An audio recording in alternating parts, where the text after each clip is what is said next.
What's up, everybody? Welcome to another episode of the Underground Runaround. This is episode 36. I am your host, Brad Ross. Pav Daddy's out indefinitely. I really don't know. He had a library meeting tonight. He is not with us this evening, so I got our good friend Keith Fruncillo to come join us on the show tonight. Keith, how you doing, buddy? I'm good, bud. How are you? Good, man. Thanks for stepping in last minute, getting this thing, keeping this thing going because we have a lot of things to talk about today. So today, like particularly today, is a great day to discuss all the news. Between the sports itself, which we love to just bullshit about, but there's actual a lot of hobby stuff going on, and a lot of hobby rumors too. So there's just a lot going on, and it's a good time to get on here and do the show and see what happens. So let's I don't know. Let's kick it off with, I don't know. What do you want to start it with, Keith? Let's do tops. Let's do the Tops. chrome. You want to do Chrome? Yeah, let's kick it off great right out of the bat. You're so smart, Keith. That's why we have you here. So yeah, guys, let's talk about 2021 Tops Chrome. It comes out Friday. Yeah, this Friday, I believe. I think I paid for some of mine today. Yeah, it's got to be Friday. Yep, coming out Friday, 9/16, 2022 Tops Chrome. We talked about it a little bit before we went live, Keith. What do you think initially? Just when you hear 2022 Tops Chrome, what are you thinking? Where's your head? Finally, I'm Yeah, I'm pretty pumped about that. I mean, the checklist is I everyone's flipping out about the checklist, but I don't know what they really expected out do of they it. not understand what Tops Chrome is? Right. Yeah, yeah. So they're complaining about the wit and the J rod and stuff like that, but they were short prints anyway. So it's like, all right, what do you want? Right. But there's some cool inserts. We talked about that a little bit, but we'll get into it. But there's some positives to it, I think, for sure. Absolutely. Um, I don't know. The thing is, I don't know what you would reasonably expect. Like anybody who knows sports cards, anybody who is buying, purchasing, participating in Tops Chrome every year knows what to expect. I mean, it's a extremely rookie autograph heavy product and not in the best of ways. So, for lack of a better term, I don't want to say anything negative because I love Topps Chrome. I love the product. I look forward to it, but I also know what it is. It is a brutal product, but Pitcher autos, we know that. it will pay off in spades, so to speak. Yeah. So it's absolutely loaded. I believe at one point in time they actually put on the boxes home of the rookie autograph. And I mean, they literally will take each and every single person who got a September call up, and I know that September call ups have now changed. You can no longer call up your entire 40-man roster, and I just want to sit here and explain to people that I know, so nobody can get in the comments and say some dumb things.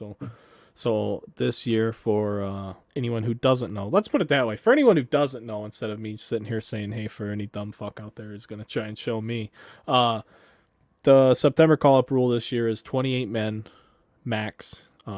They added the 26th man permanently, so now April through August you can carry 26 men and 20 instead of 25. The stipulation on the 28 man is you cannot call up two pitchers. It can only be a maximum of one pitcher. You can call up two position players. You don't have to call up a pitcher at all, but you cannot call up two pitchers.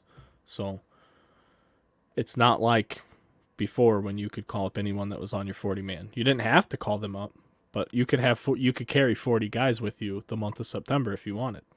You had that luxury or detriment. I don't know if you wanted to pay all those guys because you got to pay them at that point when you call them up, but you had the option. You don't anymore. We've been talking about it so long that I don't even remember what the actual point we're trying to talk about here, Keith. So you're gonna have to help me out. Expectations of cards, Expectations of call ups, the cards. Yes, yes. rookies. So there we go. Home of the rookie autograph, and because of that, they take anyone who was a September call up, and I just did all that explanation because that's what I said. I remember that now. Yeah. And they'll get them to sign autographs because once you hit the 40 man, once you call up and get some service time, Tops is trying to turn you into a rookie for their sports cards. So if they get everyone. This is like the Bowman draft of Topps rookies. Like Topps gets every rookie under the sun and puts them into this set. And not necessarily as a base card. There's going to be a lot of guys that are just auto only. I didn't count the autograph subjects. The checklist is out. I have not had a ton of time to dig into it. But they have I wonder if they numbered it. Chrome rookie, no, they have it. How can I find this out quickly? I can. Hang on. Let me pull up a notepad. I'll tell you exactly how many rookie autos there are in 22 Topps Chrome. Then we can maybe look at it compared to 21 Topps Chrome. There is 107. 107 rookie autos. 107 rookie autograph signees in Topps Chrome. Wow. Let's see what it was last year. Let me just compare it to last year. Last year was 133. Oh.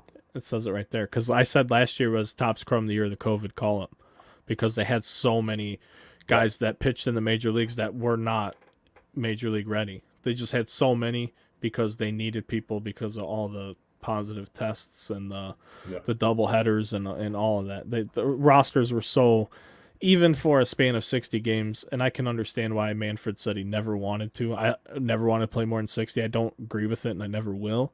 But I do understand it in terms of if you have all these guys out and you're watering down the quality of your product, and it just guys aren't ready for that. So there is a lot. So yeah, I'm not surprised by that one bit. There's 107. It says it right there at the top. So there is less this year, but still, you think about that. Can you name 50 rookies in baseball this year? Absolutely no way. Right. Exactly. That's my point. I mean, half the Braves roster, I feel like, is rookies that are all every year performing like gods. Every year. But that's nuts. I'm trying to think of like that base set at 107. How many are real sought after? I mean, there's probably a few. There's probably a couple. Yeah, maybe. Maybe. I don't even know. But I mean, that's what you're saying. So if you're, or I guess that's what I'm saying. If you're wanting to hit the Wander Franco autograph,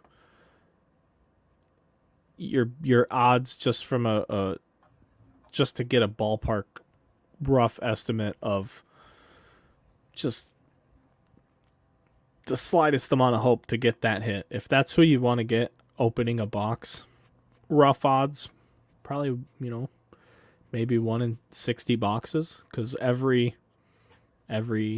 maybe 110 autos you pull, you get one Wander, and it's probably way more rare than that because some of these more unknown rookies, they'll have 2, 3, 4, 5 times as many of their autos compared to the other players. So when you start thinking about it on those terms, when you start adding in all those factors, that makes hitting the ones you want even more significantly more rare. Like, I don't like to talk about it.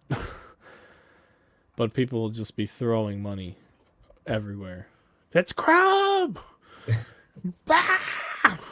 And then a bunch of people will get pissed off. People will leave the hobby. They always do after Topps Chrome season last few years because it's it's more money than it should be. Yeah. But I'm not here to talk about that because I'm here to make money too.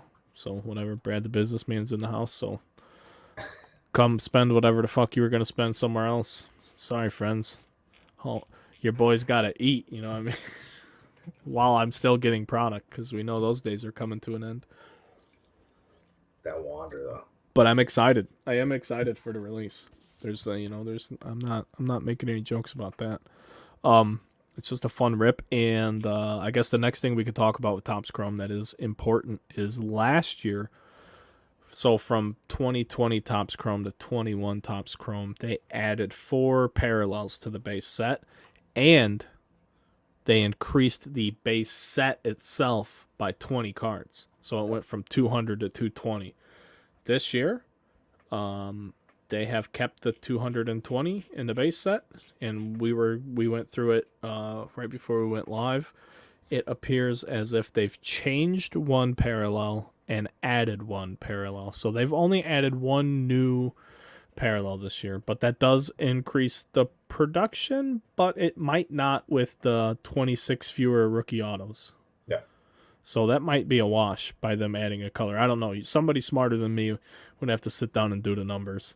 We did it live on Pack Odds last year, and I think it was like 64 million increase in base cards. It broke down to like 600 or 700,000 base cards per player in that 220 card set. Yeah. It's like how many more there were. So there was 600,000 more. Who was the best rookie last year? Key Brian Hayes, Jazz Chisholm. There was 600,000 more Jazz Chisholm Topps Chrome base rookie cards than there were Luis Robert base Chrome rookie cards. Wow. Just out of the gate. That's how you got to think about Yeah. it. Just by adding 4 parallels. I'm pretty sure it was between 600,000 and 700,000 per card. You said 220 in the set, right? Yeah. Each one has designated that new parallel, right? We did it live. There's a video. It's in a break video. I did it live. We started. Somebody was in the comments talking, and I might have asked. I might not have. I said, hey, if you guys don't mind, we're gonna figure this out. And we started doing the math on what the parallels were numbered to. So you get their pack odds, and that that per player there's they added the fuchsias and shit last year, the aquas. Mm-hmm. So for every single player in the set, there's 299 of those. And then you have to take that and multiply it by the odds of even getting one. So if you get one in every 48 packs, is how many cards? Now multiply that by 299 times whatever the fuck, 299 times 220. So yeah, that's how you do it. We did it live. We talked the whole thing out. I wish I had the exact clip. I wish I knew what break that was from, because I'd love to actually clip that part of the episode out. It was real simple. I don't know if it's accurate, but it made a lot of sense to me. I mean, I'm pretty sure we bulletproofed it, but we did it live just off the top. So yeah, if they added, we'll just say they add a parallel to 199. We'll just say that's fuchsia. So there's 199 of those for every player. So that's 199 times 220. That's 43,780 parallels. So that's how many there are total. So there is 43,780 brand new fuchsia refractors. Yep. So in order to accommodate that, and if you say, and I don't know the fucking, tonight's my garbage night. I have no packs in my office. I just did a Bowman break. I just took my garbage out too. But if you say a fuchsia, the odds on hitting a fuchsia is 1 in 24 packs. I don't really know what the odds are. I don't know if that's good or bad. So, and there's 4 cards in a pack. Mm-hmm. So you have 4 cards in a pack times 24 packs. That's every 96 cards. So every 96 cards, you get 1 fuchsia. So now you take your 43,780 total fuchsias, and you multiply that by 96. Because that's the frequency in which you get 1 fuchsia. You get 1 fuchsia every 96 cards, because the odds of getting one is 1 in 24 packs, and there's 4 packs, or 4 cards per pack. So you do that. That makes sense to me, right? That sound right? Yeah. 43,780. So just to add, based on these numbers we made up, these are not real numbers. We don't know. We have no idea for this product.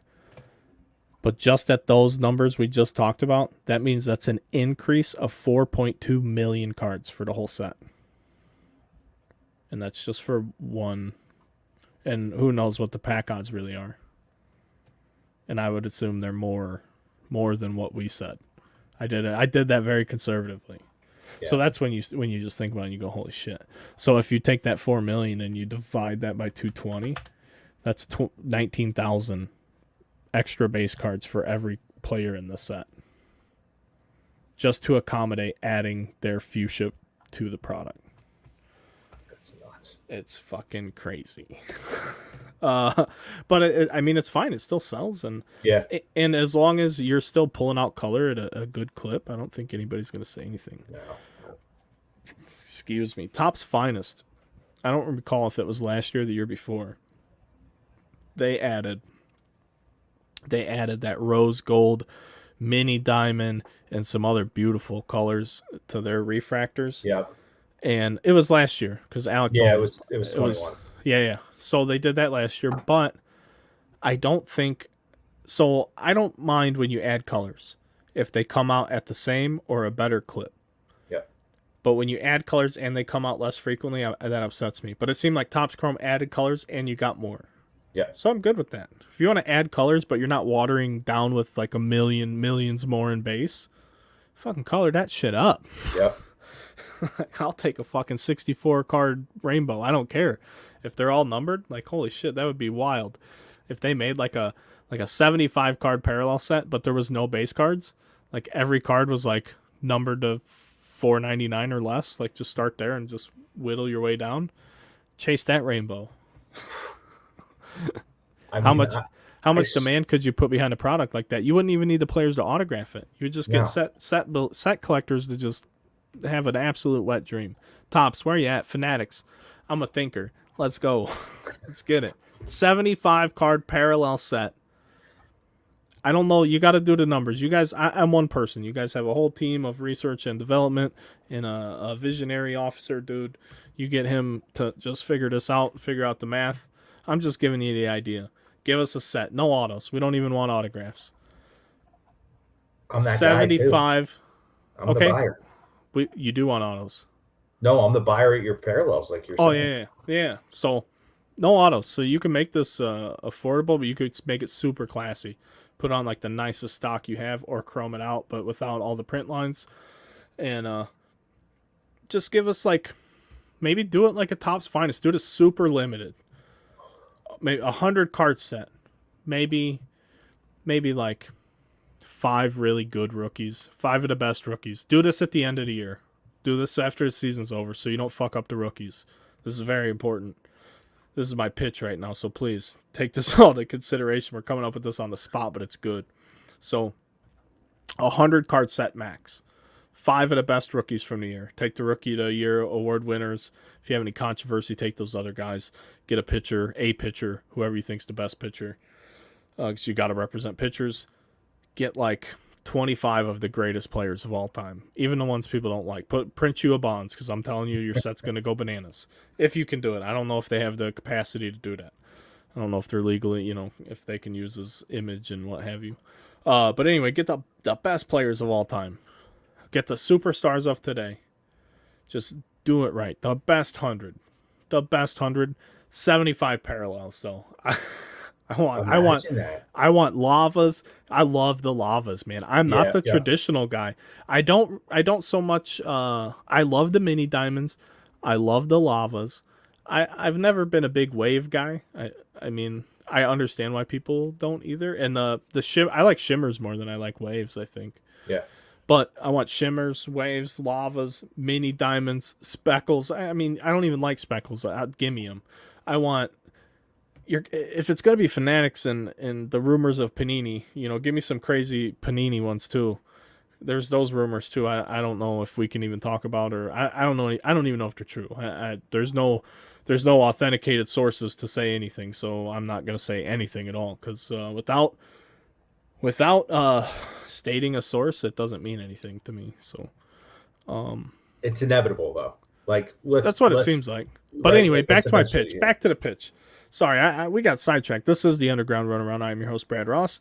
It's my friend over here, Keith Fruncillo. 75 parallels, but don't give me 10 different one-of-ones. Okay? I still want one of one, because I want the one-of-one to be significant. I don't want printing plates, but if you have them, I guess we'll take them. 75 parallels. No plates. Only one. And I want the 101 to be a superfractor. I don't want a black fine. I don't want to pop a fucking Ganda piece from the mega boxes or the sapphires.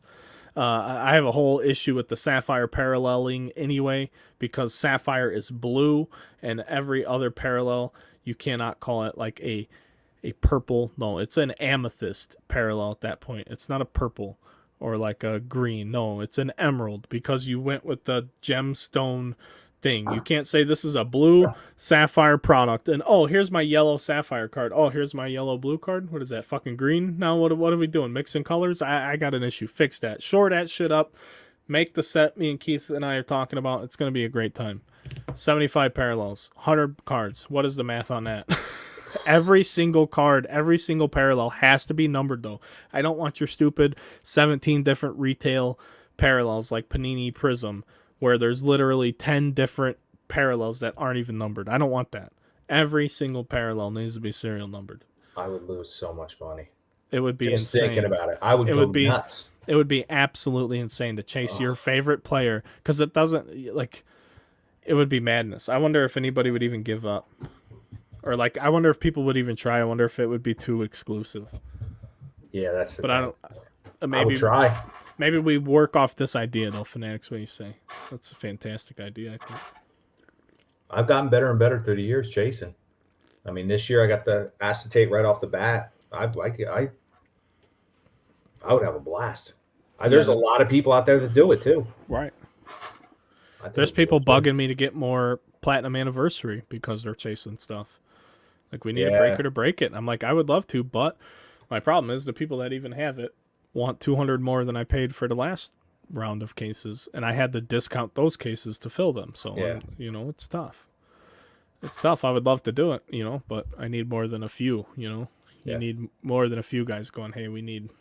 And then of those few guys, a few of those few guys all want the same team anyway. So it's like, I'm only selling one team anyway if we go that route.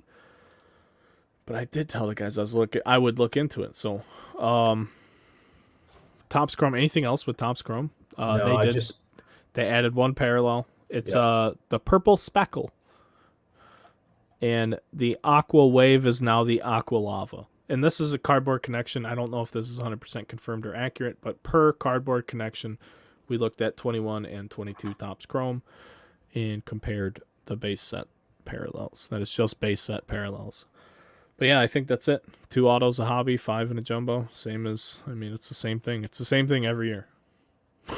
It's Topps Chrome. Except Buckle up. Nasty inserts that I am going to drool over. What are those called again? Heart of the City. Heart of the City. Heart of the City inserts and insert autos. 15 card base set, 11 card autograph set. The subjects are not the best, though. Yeah. So hopefully those are really nice. That was do I still have it up? It was not the best. I don't even want to talk about it. We'll save it. If you're curious, go check it out for yourself. But it wasn't amazing. And there is a new Authentics line, I guess. Topps Chrome baseball relics, autograph relics. It's a new, your favorite, MLB.com//authentication. Oh, that is my favorite. They got that going on again. And all you got to do, friends, all you got to do is go to MLB.com/authentication, type in the code on the sticker, and it will tell you exactly when and where the material that you are looking up was used by that player. It's great. We found so much cool shit through the years looking those up during the breaks. We found like Alvarez jersey that was used in a World Series. Just cool shit. Like, that makes the card so much cooler to me, having that sticker. I don't care. And if you get a little swatch from it and you type in the code and you go to the authentication thing, it will tell you, like, this was the original authentication ID, and then this was a piece cut from that. Like, they have like a chain of custody for it. Yeah. Like it's a real deal. Like, I believe that it's authentic when I type that in. So my only complaint is, like, the ones that do it with the little tiny circles, like the stamp of approvals, make them a little bit bigger, man, because the sticker takes up, Yeah. But when you can squeeze 2 colors in them, oh my gosh, those are ridiculous. 2 and 3 color stickered patches. Come on, give me all of that. Fanatics better be doing that up big time because they have so much memorabilia. They should be able to do that. And they have all the big time athletes already. Like, they had them before. They should be able to make like just jumbo monster daddy patch autos and stuff. I hope they do. I hope they make amazing products more than I hope that I get the opportunity to buy product. You know what I mean? As a hobby guy that makes a living doing this, I hope that they make good shit. I hope they continue to make good shit. They got to make I remember one of the first breaks I got in with you was the Strata. Remember you were busting out in those mixers? I love that old Strata. Oh my goodness, that stuff was unreal. Yep. Unreal. Great on-card auto, see-through half the card, and it had the authentication with it. It was unreal. Those shadow boxes, yeah. Oh. Very nice stuff. Mm-hmm. So yeah, I would love to see a lot more authenticated stuff. I think that takes it to a whole nother level. I really do personally. I mean, I think that's why I try to like at least educate people when I do the breaks and explain to them like, hey, this is more significant than your stupid. The enclosed material is not from any game, season, athlete, or event. Yeah. Like that means fucking nothing. That means Joe Schmo bought a jersey at fucking Goodwill and brought it into work today, and they cut it up and stuffed it in a card. That's all that means. Yeah. Like National Treasures basketball is that with their material. Like it's not even fucking authentic material. I opened up 9 Prism basketball blasters. Two of the 4 relics I got were actual game used material, but they were from veterans. They were veteran players, and I bet you that if I auctioned those cards, they wouldn't sell for anything. They might not even get a 99-cent bid. But the rookie ones that I had, they would sell, and those are the ones that are not like even promised to be from that player on the card. Yeah. You know, it's like I wish there was a lot more education in the patch and relic and swatch department, because I think that everyone just assumes they're all trash. And you know, there's some really great ones out there, and they should be held at a much higher in a much higher esteem, especially if you can, you know, prove it. And then on top of that, the subject of the material, like Alvarez World Series, dude, that's nuts. That was in like a tribute box or something. But like, fucking guy, like now it's in a sports card. Yeah. I don't know. Subject matter matters to me. If it's not a like, so if it's not a first Bowman or it's not a rookie card, then what other than those 2 factors makes a card desirable? Like outside of who the player is. It's true, yeah. You know what I mean? Yeah. To me, I don't know the answer, but if you're asking me as a collector, I'm collecting anything with cool subject matter on the card. Yeah. Like I have so much Cubs PC stuff just because whoever the player is has like the World Series patch on their arm. Like that's cool. Yeah. To me. Yeah. It's like little details, shit like that.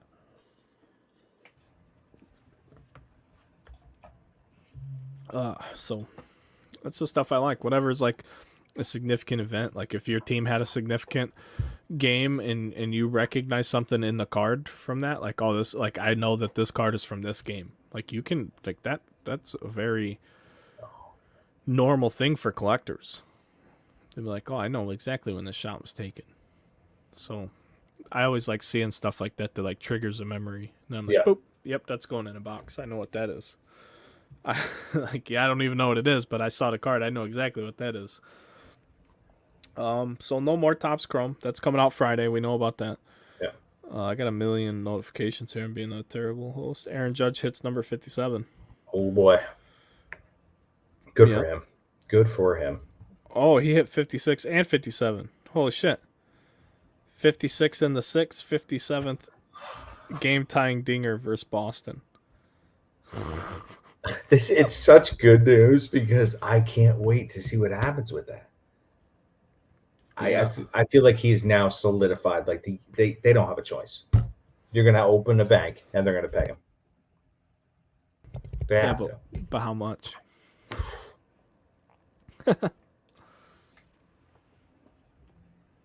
7 years. You don't want 7. Yeah, but how much? 30. I bet he ends up signing for $32 million a year. No way. More. Yeah. More. I'll do 32. More. What's that? What's that equate to? 7 like, times. Oh yeah, never mind. No, way more than that. He's gonna want 40 plus. Yeah. Yeah. Because he turned down 38. Was it a 38? I don't know if it was that much, but he turned down a lot. He's 40. Yeah. I don't know. Yeah, I don't know how they make it work. You put that right there, someone betting on themselves like that, and then go straight to the other side where Lamar's doing the same thing. Only there's no way that has the same. You know what I mean? It's like, oh man, Aaron Judge put his money where his mouth is. Good for him. And it's gonna send the franchise into the Poverty. abyss. Yeah, and I love it.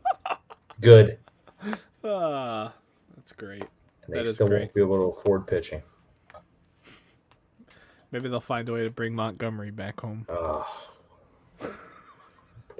mean, he was dominant after the deadline. Like, if the Yankees had him, they probably don't even go through their little struggle. You don't get rid of your solid lefty arm in the starting rotation. You do not do it, and they did it. He is getting touched up tonight, though. He went 5. Yeah. But so is the GOAT. So. Oh yeah, the Cubs got him. The Cubs got my guy. Fucking DeGrom Russ baseball. That guy was in everything. He was in every single pack of like 2020 Don Russ baseball. Oh yeah. I started calling it DeGrom Russ baseball before I was done ripping it. It was so much DeGrom. What a good guy though. I guess before we stop talking about hobby stuff, I don't even know. There's really not a lot to even say about it. Everybody knows now. But you obviously saw the fucking platinum card breaks video. Like, good grief. I don't even want to give it attention, but it just needs to go away. Like, what purpose do they serve? The worst part about it is whoever that kid is like not gonna have a job here real soon. But that sports card radio guy, he posted a video of it was like Panini's response to the video, and Leaf and Topps. I think Topps might have been on there too. Topps basically said they don't sell to them, and you can go find us at Sports Card Radio on YouTube. You go look them up. The video essentially said Topps doesn't. I don't know who he got these statements from at Topps. I don't know if he like sourced it. I don't know if he cited it. So I don't know. You know what I mean? I don't know how. I don't know how valuable any of this information is. I don't know how. I don't know. I don't know how valid any of it is. I'm sure it's legit, but I'm not. I just have to say that because I don't fucking know names. I don't know who said what. I don't know. So this is basically just fucking grapevine talk. But Topps basically said they don't sell to Platinum and that they can't control what happens in the secondary market. Panini said they don't sell direct to any online only entity. So Platinum doesn't have a physical, like myself. Like, I don't have a physical location. So Panini says they don't deal with anyone in that capacity directly. And Leaf, Brian, I don't know if he was taking a shot at Brian Gray or what. He said he hadn't. All he did was show a message of Brian Gray saying he hadn't seen the video and asked him to summarize it before he could comment on it. So, like, why would you even put that in your fucking video? I don't know. I like what the guy's doing. I don't know if I like how he does it. So I've watched a few of his things. I don't watch a ton of hobby content because I think it all sucks. So, like the sports card investor, that guy's a fucking, oh my god. I mean, good for him. He's wrong more than he's right. I'm sure. Well, I couldn't even watch. Like, I can't watch the guy. He's unwatchable. He's not genuine. I do not turn him on and go, oh, that's a believable guy. I turn that on. I go, that guy's forcing so much fake shit out of his, like, I don't believe it. Like, not one bit. I don't believe him. He's not believable. And yeah, if he's wrong and whatever, you know, I'm not here to lie to people. I'm not here to tell people what to do. I mean, that dude didn't get popular until everyone lost their ass anyway, you know? Everyone got popular. You know, it got to a point we all knew watching this thing go up. Like, I thought it was going to blow up way sooner than it did in terms of coming back down, and it still hasn't, you know, and it's not, you know, it's not going away, but it did get out of control, and everybody knows that, and it's fallen off a ton, and a lot of those people, it was, you know, they're still losing money on the stuff they bought, so I don't know. It's reckless content to create. Like, who the fuck are you to say what cards should and should not be bought? Like, what qualifications do you have? You have to back that up with some fucking data, because it's sports cards. This shit ain't fucking regulated. This shit isn't like publicly traded. You know what I mean? Like this isn't that. So who are you to tell people how to invest if it's not even like a normal investment types of setting? So it's whatever. If you know things are gonna go up, Yeah. if you know things, you know things, but you don't fucking know shit at the end of the day. Or what's your credentials? I guess I don't know. But that's not even my problem with the guy. I genuinely can't even stand to look at him. I'm like, this guy is fake as fuck, and I'm just not that kind of guy. I'm not gonna. I don't know. I'm over it. I don't want to talk about it anymore. Um. But anyway, the sports cards radio guy said what the companies said. Panini said they weren't going to comment on it anymore, but that they didn't sell. So nobody said they sold to Platinum.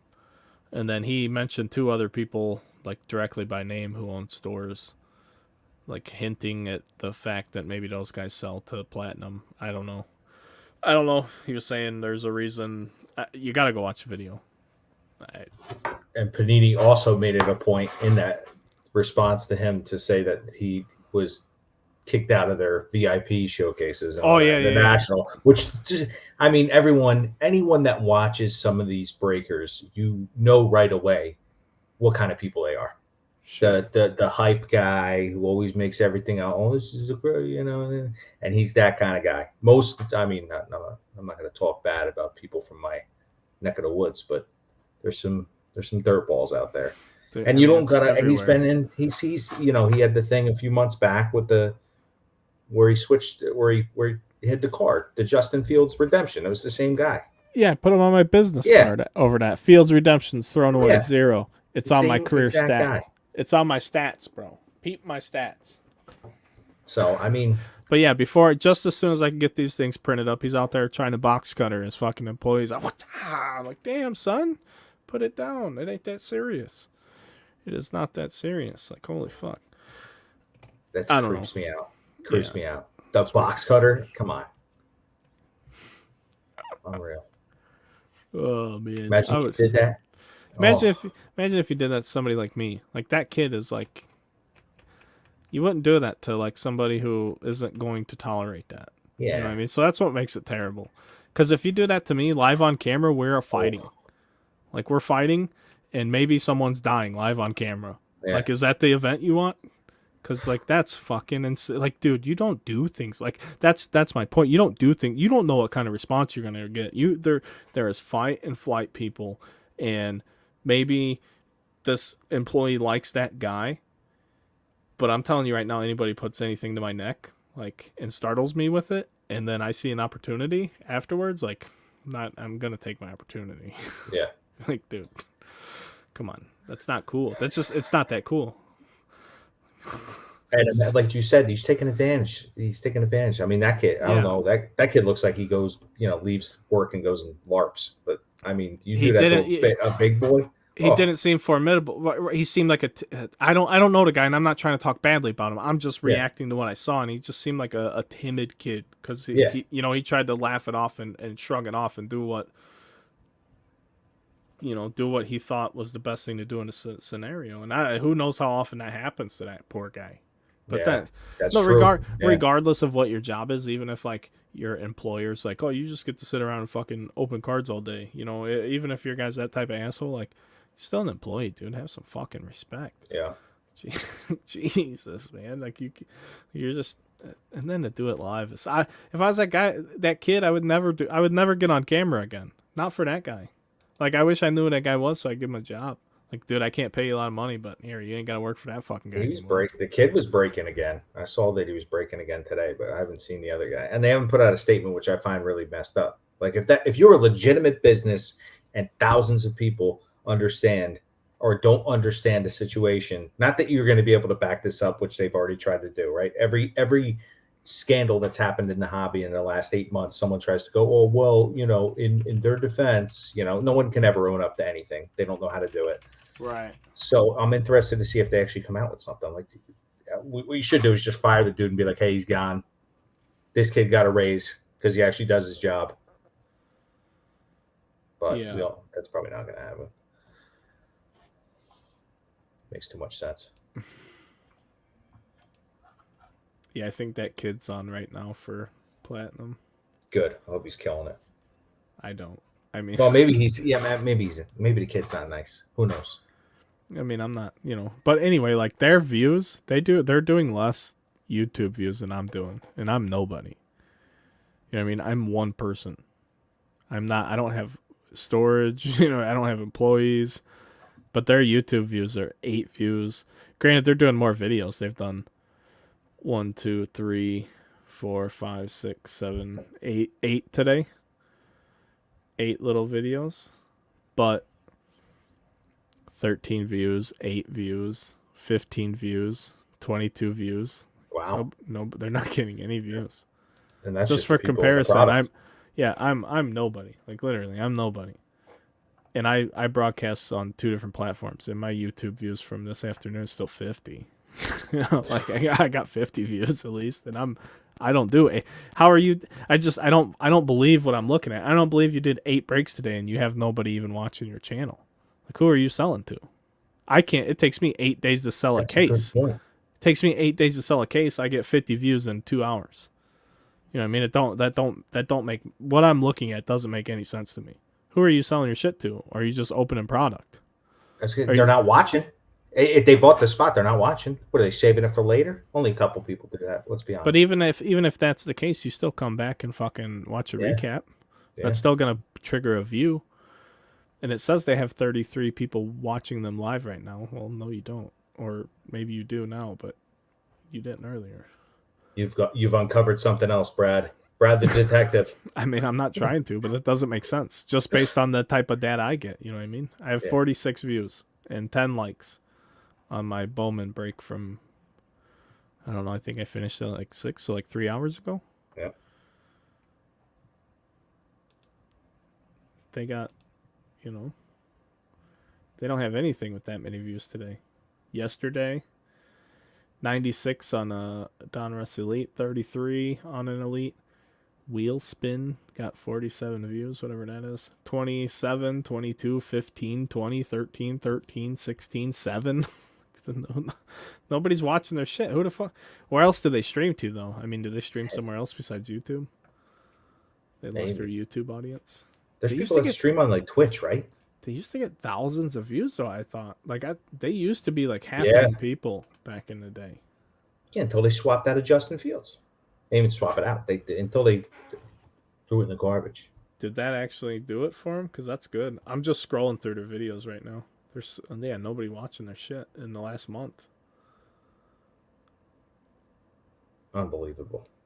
The Chicago Cubs have taken 2 out of 2 so far from the New York Metropolitans. Not a good time for that to happen either, for the Metropolitans. Nah. Well, Braves keep losing. Maybe they just don't get. Do they really just not get views? When did that field thing happen? I want to say it was like March. It was really that long ago? Yeah, I think so. Man, time flies. I remember watching the video. It wasn't the sports card radio guy. It was somebody else. Another guy. There's another one. There's another guy that's really good at. I subscribed to that dude. I have to look because I was impressed. It was a 2-part video for the Fields thing. I watched the video. I'm like, he breaks it down, and that's why I liked it because it's fucking exact. Yeah. Every question I had before I would put my type of any type, not that I have one, but before I would like tell someone about it, like before he answered all my own questions, like anything. That's my thing. I like to. If you tell me something, it's not that I don't want to believe you, or I just want to ask. Like, and I also don't want to not believe you. Mm-hmm. But I will play devil's advocate. Like, okay, so what happens in this scenario? Or like, that's a responsible thing to do. I like that though. Like, make it sound great to me, and I'm in. Yep. Excuse me. That guy's Yeah, I'm still scrolling. 5 months ago, still no views.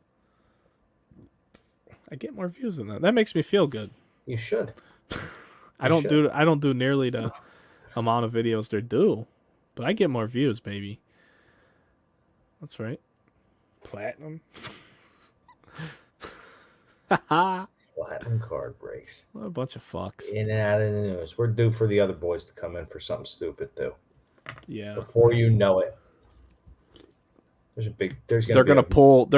gonna happen is they're gonna pull a Lamborghini out of a flawless briefcase, but like a legitimate car. They're gonna have it on the table and they're just gonna fucking slowly pull it out. They're gonna like hook a fucking gantry up to it and like pull it out. What? I can't even believe it right now, bro. Oh. So at the National, when you walked by you walked by their booth. They had a booth in the back. All the breakers were in like the back. Yeah, I don't like how they do that, but yeah. And I do keep them over there. But I walked by one time because I was going back to one of the other, like HGA had a thing back there or something. I was going to look at, and he's doing the bro thing. They're like, oh, I don't know, bro, and they're throwing cards out to these. There's 60 people, just like a mob pit around this place. They're throwing T-shirts out. So you got these like 6, 7, 8-year-old kids walking out of the National with their not to mention company's name on. And I'm like, come on. Just drinking the Kool-Aid. Oh, I mean, I don't care. You can talk about those fucking losers all you want. That was horrible. They're obviously doing it right, though. You know what I mean? Sucks. I hate to say it. I know, but it's doing it right for the wrong people. I can't. Personally, it's not my cup of tea. I agree. I agree, but somebody's paying them.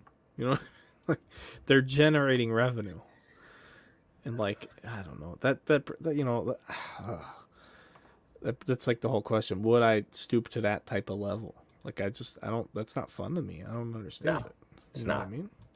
It's not authentic. Right. I mean, maybe for them. Yeah. I don't know. Yeah. I don't know. I'm all about trying to become a big-time businessman so I can work with Fanatics now. That's the new goal. You got to do numbers or Fanatics won't talk to you. So we got to do numbers. I'm going to do numbers without their shit and then be like, hey, I can do this without your product.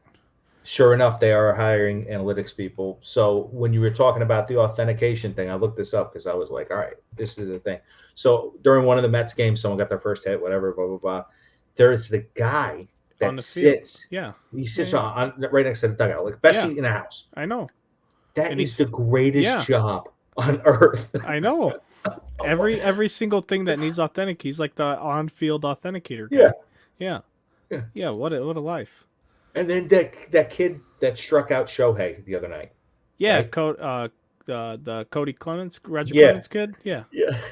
They showed the video. They gave the authenticator the ball, and he was clueless. Like, why am I getting this? What? You're down 9-0, and you're giving me the ball to the game. Like, what is this? You know what I mean? So he looked at the guy like and just. But I looked that job up. I'm like, imagine that. Imagine going to ballparks and just hand you priceless pieces of memorabilia. I wonder what you get paid for that job. I looked up like some of the starting positions doing that stuff and things like that. It was like $48,000, but they pay for your travel and stuff. So you're traveling for free. Yeah, I mean that's cool if you ain't got a family. Yeah. I mean, the job itself is cool, but they're all like old grandpas and stuff. You see them? Yeah, they ain't got exactly. They don't have a family. Yeah. They don't have to cater that job to someone with a family. You know what I mean? Like, hey, this is what we're paying, and if you want to do it, there's enough people out there that will do it for this. Oh, absolutely. Their grandkids just get really, really shitty Christmas presents. Yep. But I got to stamp Aaron Judge's baseball tonight. That's right. Your old grandpappy still got it. So yeah, that's it on the hobby talk for the show tonight. 50 minutes of hobby discussion. So Topps Chrome and Platinum card fakes. And yeah, that's it. And sports related news. Trout's home run streak will end in 7 games. For all the Facebook doctors out there, I think he's okay. That's really all I got to say about it. I think it's we talked about this, I think, right after it first happened, because I said one of my friends who was in the military had to get out of the military and is still struggling with the same exact thing he has. But like you said, he doesn't have, when we're dealing with military members dealing like the VA, Mike Trout's probably got the greatest. Oh, You're the like, think of the great, people. Oh, absolutely. Oh, you got like state sponsored health insurance oh, here. You got like the VA here. You got like good working class insurance yeah, here. And then you have like professional athlete yeah. insurance Oh, access. just all day. Unbelievable. So here, let's just go off on a tangent right now because Aaron Rodgers was on Joe Rogan a while back. I still haven't finished the whole episode, but he explained the whole. And here, this is why I like Joe Rogan, because he lets people talk, and you Yep. have to let people talk to understand context. Aaron Rodgers explained, and you can call him whatever you want to call him. Aaron Rodgers explained the whole immunization thing, like his whole vaccination status. He knew, like the Packers knew he wasn't vaccinated. They knew it because you had to wear wristbands in the facility. He had to test every day because he wasn't vaccinated. So the team knew. The only people that didn't know was the media, and the team wasn't volunteering that information to the media either. So why does he have to be the bad guy? And number two was he said he went and had like private doctors and shit because of that access to healthcare that you have as a fucking multi-millionaire type of human where money is no object. You can go pay someone who knows way more than you to give you all your options. And that's what he did. He was allergic to an ingredient in the vaccine. The Johnson and Johnson one didn't have the ingredient but just got pulled for kids or something like that. So he's Yeah, like, it was I'm the not. heart. It was the heart. Right when he was said that he was going to get it, there was a heart clot or blood clots in the heart or something to that effect. Yeah. Where they said, hey, just so you know. Right. So he went and did some other things and got some other treatments that he could get, and the league didn't accept them, but that's what he did. So he told the media he was immunized. I mean, whatever. So that's just, it's just fucked up how they like want to make everyone out to be the bad guy. But He ruined your franchise. He is a bad guy. So sure. I mean, whatever. no, I watched like the 15-minute clip, like you said. It was, well, I know it was obviously a really long conversation, but the 15 minutes explained exactly what you just explained. And it was, good to listen to their side of the story. You know what I mean? It was good to take that in because it was That's like, all right. That's all I want. Yeah. Like everybody loves to take everyone out of context to get a headline. Well, the reason he said immunized is because he knew it would be a big headline if he didn't. You know what I mean? He knew they would go nuts. And he said he was prepared for a follow-up question, and the media didn't ask him that next question. He said he was ready for them to ask him something additional when he said he was immunized, and they just went on to the next thing. I mean, so the media wasn't doing their fucking job. Yeah. Because it should have been like, what does immunized mean? Yep. Yeah. Then he would have to explain, no, I'm not vaccinated, but I've had these things done. You know what I mean? So yeah. Who knows? What were we talking about before I went on the Rodgers? Mike Trout's amazing. Mike Trout, he's on a tear. Yeah. Oh yeah, but he has the access to that care. So like, who knows how long he's had this? I mean, he could have been dealing with it for a long time and just been diagnosed with it. I mean, nobody knows. And what's there to be worried about? Any opportunity they have to like do something positive for that ailment, they're going to do. Yeah. So I don't know. He's going to get the best care, but they're not. It's not like they ever play in October, so you know what I mean. He just gets more time to rest up and have things done to help it out. I mean, it's. Do you think this is the off season where something big does happen with them? With who? The Angels? As far as Trout and Ohtani, like something has to give, right? This can't keep going on. I mean, there's all the rumors, and here's the other thing. I don't know where these rumors came from, but there's all these rumors that Ohtani's going to end up in the Cubs somehow. And they just started one day. They're like, oh, Ohtani's going to be a Cub in this offseason. I could see it. So, yeah, I don't know what it would cost. I don't know if I'd want to pay it. I wouldn't even trade for Ohtani unless... We've talked about this at length on the podcast. I wouldn't even trade for Ohtani unless he agreed to sign a contract. I wouldn't sign him to a contract unless there were stipulations involving his pitching and his hitting. Yeah. Because you have to do both if you're going to get the $50+ million that you probably deserve. Like, I mean, seriously. He's fucking worth the money if he's doing it. If he's not doing it, it's not worth the money. So you gotta He's going to be a unique contract because he's a fucking unique player. And I mean, that's a sincere compliment because even if he can't pitch, he can still hit. And if he can still hit, he's still worth $30 million. Yeah. Because it's a sure thing for a few years that he's going to do what he's doing. He's proved that. He's hitting 270. He's got 34 home runs. I'll pay that. I'll pay you $1 million a home run. Go hit him. We need him. The team needs you. And he's stolen 11 bases. Yes. It's insane. Yeah, I drafted him 13th overall in fantasy. He is the 13th ranked offensive fantasy player this year. I had the last pick. I took Devers above him. Devers probably not doing as good. Devers silently do great. He just doesn't get the love. Yeah, he's great. 290, 26, and 78. He doesn't get RBIs either. Nice. I like it. So yeah, Trout's streak ended at 7. Facebook doctors, he's fine. Leave him be. He's gonna be all right. That's a legit streak, though. Yeah, that is 7 straight days. Oh my god, we were talking about it 3 straight days. Yeah. Hey, Trout hit another home. Hey, Trout hit another. Trout hit another one. I'm like, god damn, fucking Trout. He's just fucking swimming upstream right now, not giving a shit. Just blub blub blub. Fucking bombs everywhere. How many games we got left in the season now? It's we're I know you can't wait. 27, I think, is what I heard today, or 21 maybe is what I think I heard about Pujols, because he needs 3 more to get to 700. Somehow, I don't even want to talk about that, to be honest with you. Because anybody who says anything outside of the narrative, dude, like they're like, how can you say that? Because what he's doing doesn't make fucking sense based on analytics that you fucking people have shoved down my throat for the last 15 years. I don't give one shit about analytics, but the one time I want to use them to explain why I feel a certain way, I'm like ostracized over it. Like, come on. No player 10 years, like 2012 was the last time. If you look at his numbers that he had, the numbers that he has now. Yeah, 2012.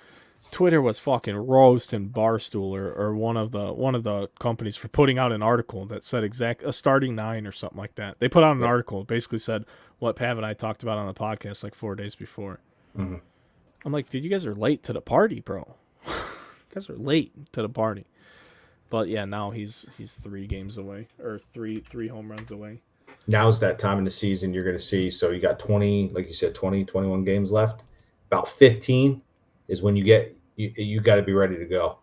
Whoever starts performing those last 15, it could be a big deal. You get on that streak going into the playoffs. Catch that hot team. Yeah. Oh, yeah, it's getting down to it. I mean, let's see. St. Louis is, I don't know if their game concluded tonight. They're 83 and 58. They were tied 4-4, you said, right? They have 20 games left. 21 games. So, yeah, 20 after tonight. So they played 141 games. They're playing, I think Milwaukee's actually beating them, though. Montgomery got spanked. But, yeah, I mean, we're getting down to it. So, in 21 games, how much ground do you think you could realistically gain in a time? Like, what, maybe 5 games at best? 2000. No, I think the Mets in 2007. We lost 9.5. 9.5 game lead. Yeah, that's a lot. If there's a record to look at, or if there's something negative, find the Mets. Mets, yeah. So I mean, you got, as it sits right now, you have the Yankees are gonna win the East. They're 5.5 up still. Toronto might be the most improved team. I mean, they just missed the playoffs last year, but I mean, they're 80 and 62 right now. I mean, they're 20 games over. That's impressive. In that division, you know, Baltimore and Tampa Bay are still over 500. Boston's only 3 games under. I mean, that's wild. Then you go to the sorry-ass American League Central, where Cleveland is 10 games over, and they're in first place. I mean, Tampa Bay is third place team in the AL East. They'd be leading the AL Central by like 4 games. Like 3 games. 3.5 games they would be leading in third place. The White Sox are 3 games over 500. Houston's 92 and 50 out in the West. I don't know how they haven't locked it up. They're 12 games up. Seattle's 79 and 61. The Mets are a game up right now in the East. Cardinals are 8 games up on Milwaukee. Atlanta's in second place in the East, dude. I know you don't want to talk about it, but oh boy. Oh boy. They had the lead for half a day too, Yeah. and now it's just falling apart. They've lost 3 straight. The Dodgers have technically clinched their playoff berth. Yeah. They're 97-43. 316 run differential. It's fucking stupid, dude. Yeah. Their thing's going to be pitching. I want to see if they can actually pull it out. If Bueller and stuff they've given up. I think they've given up the fewest runs in the league too. It's nuts. Yeah. And they've lost so much pitching this year along the way. Yeah. Then they still keep getting it. How do you keep losing it and keep coming up with it? But the wild card is pretty well set too now, man. Baltimore's 5.5 out of Tampa Bay. Seattle's got the first wild card. Toronto's got the second. And Tampa Bay, it's actually like they're all tied. They're all within half a game of each other in the third wild card. And then Baltimore's 5.5 out. It's not going to happen, man. Milwaukee's 2 games out of a wild card in the NL. The Padres are clinging on to dear life. The Braves basically have one locked up, and the Phillies are 2 up on the Padres. So the Phillies, Padres, or the Brewers, the Giants are 9 out. It's not going to happen. They're 5 under. It's not going to happen unless they win 20 games in a row. But the Brewers could. I mean, they're only 2 out. That's very likely. The Brewers could do that. But other than that, the playoffs pretty well seem set. I mean, outside of who might win a division, it seems like the people that are going to the playoffs, we at least know that much already. So it'll be cool. I'm just interested to see. It's going to be whoever has the longest layoff, I think, is what that's all going to come down to. Whoever ends up having the most off time, I think it's going to benefit them negatively if they don't come out in that first game and score 5, 6, 7 runs. Yep. It's just tough to have time off when you're really used to doing something every day. That's really all I have to talk about in the baseball department. Yeah. Matt Mervis is still absolutely destroying it. I can't get over it. Nobody talks about this kid. So I'm Matt Mervis's fucking personal advocate for getting him into the big leagues. Just try to get him on the show. I looked him up today during the break. Maybe I will this offseason. I would love to figure that out. Should be possible. Big Daddy Mervis, he ain't doing nothing. Be like, hey, come talk to a couple Cubs fans. Yeah, we'll figure it out. We'll have to get him on the show. I gotta talk to Strom. I'm hoping to get him on the show. He said he would, so hopefully we can make that happen. He's a super nice guy. But yeah, Matt Mervis, man, it's no fluke. He started at high A. He's in AAA now. So in 100 at bats at high A, he hit 350, 7 home runs. 203 at bats in Double A, he hit 300, 14 home runs. 157 at bats in Triple A, he's hitting 299 with 11 home runs. The dude can fucking hit. Yeah, he's 24. He's 6'4", 225. We need him so badly to play first base for us right now. I mean, oh my gosh. That's your new Schwarber. That's the guy. Schwarber. That is the fucking guy. He went to boy. Duke. He's a Blue Devil. I mean, he's just gonna fucking or whatever devil. It's Blue Devils, yeah. Yeah. So he's gonna fucking do that shit. Fucking hit home runs on the Sheffield. It's gonna be great. Big old monster. Smash Mervis, we gotta get you, bud. Hey, come see us on the show sometime. We're big fans. Smash Mervis, I like it. Yeah, it's a fucking real deal, man. I saw him at South Bend before they sent him up, and then by the time I went down to Tennessee this summer for a game, but ironically that was actually to see Nick Bennett pitch, who is in the Brewers farm system. He's he's on their Double A. We had him on the show right when we started the podcast last winter, but. We were doing a summer vacation down there, and they were in town, so we went to see him. But right before I got to go see the Tennessee Smokies Stadium, Mervis had already got promoted. But what was weird is like going from South Bend to Tennessee is almost like getting demoted in terms of like the field.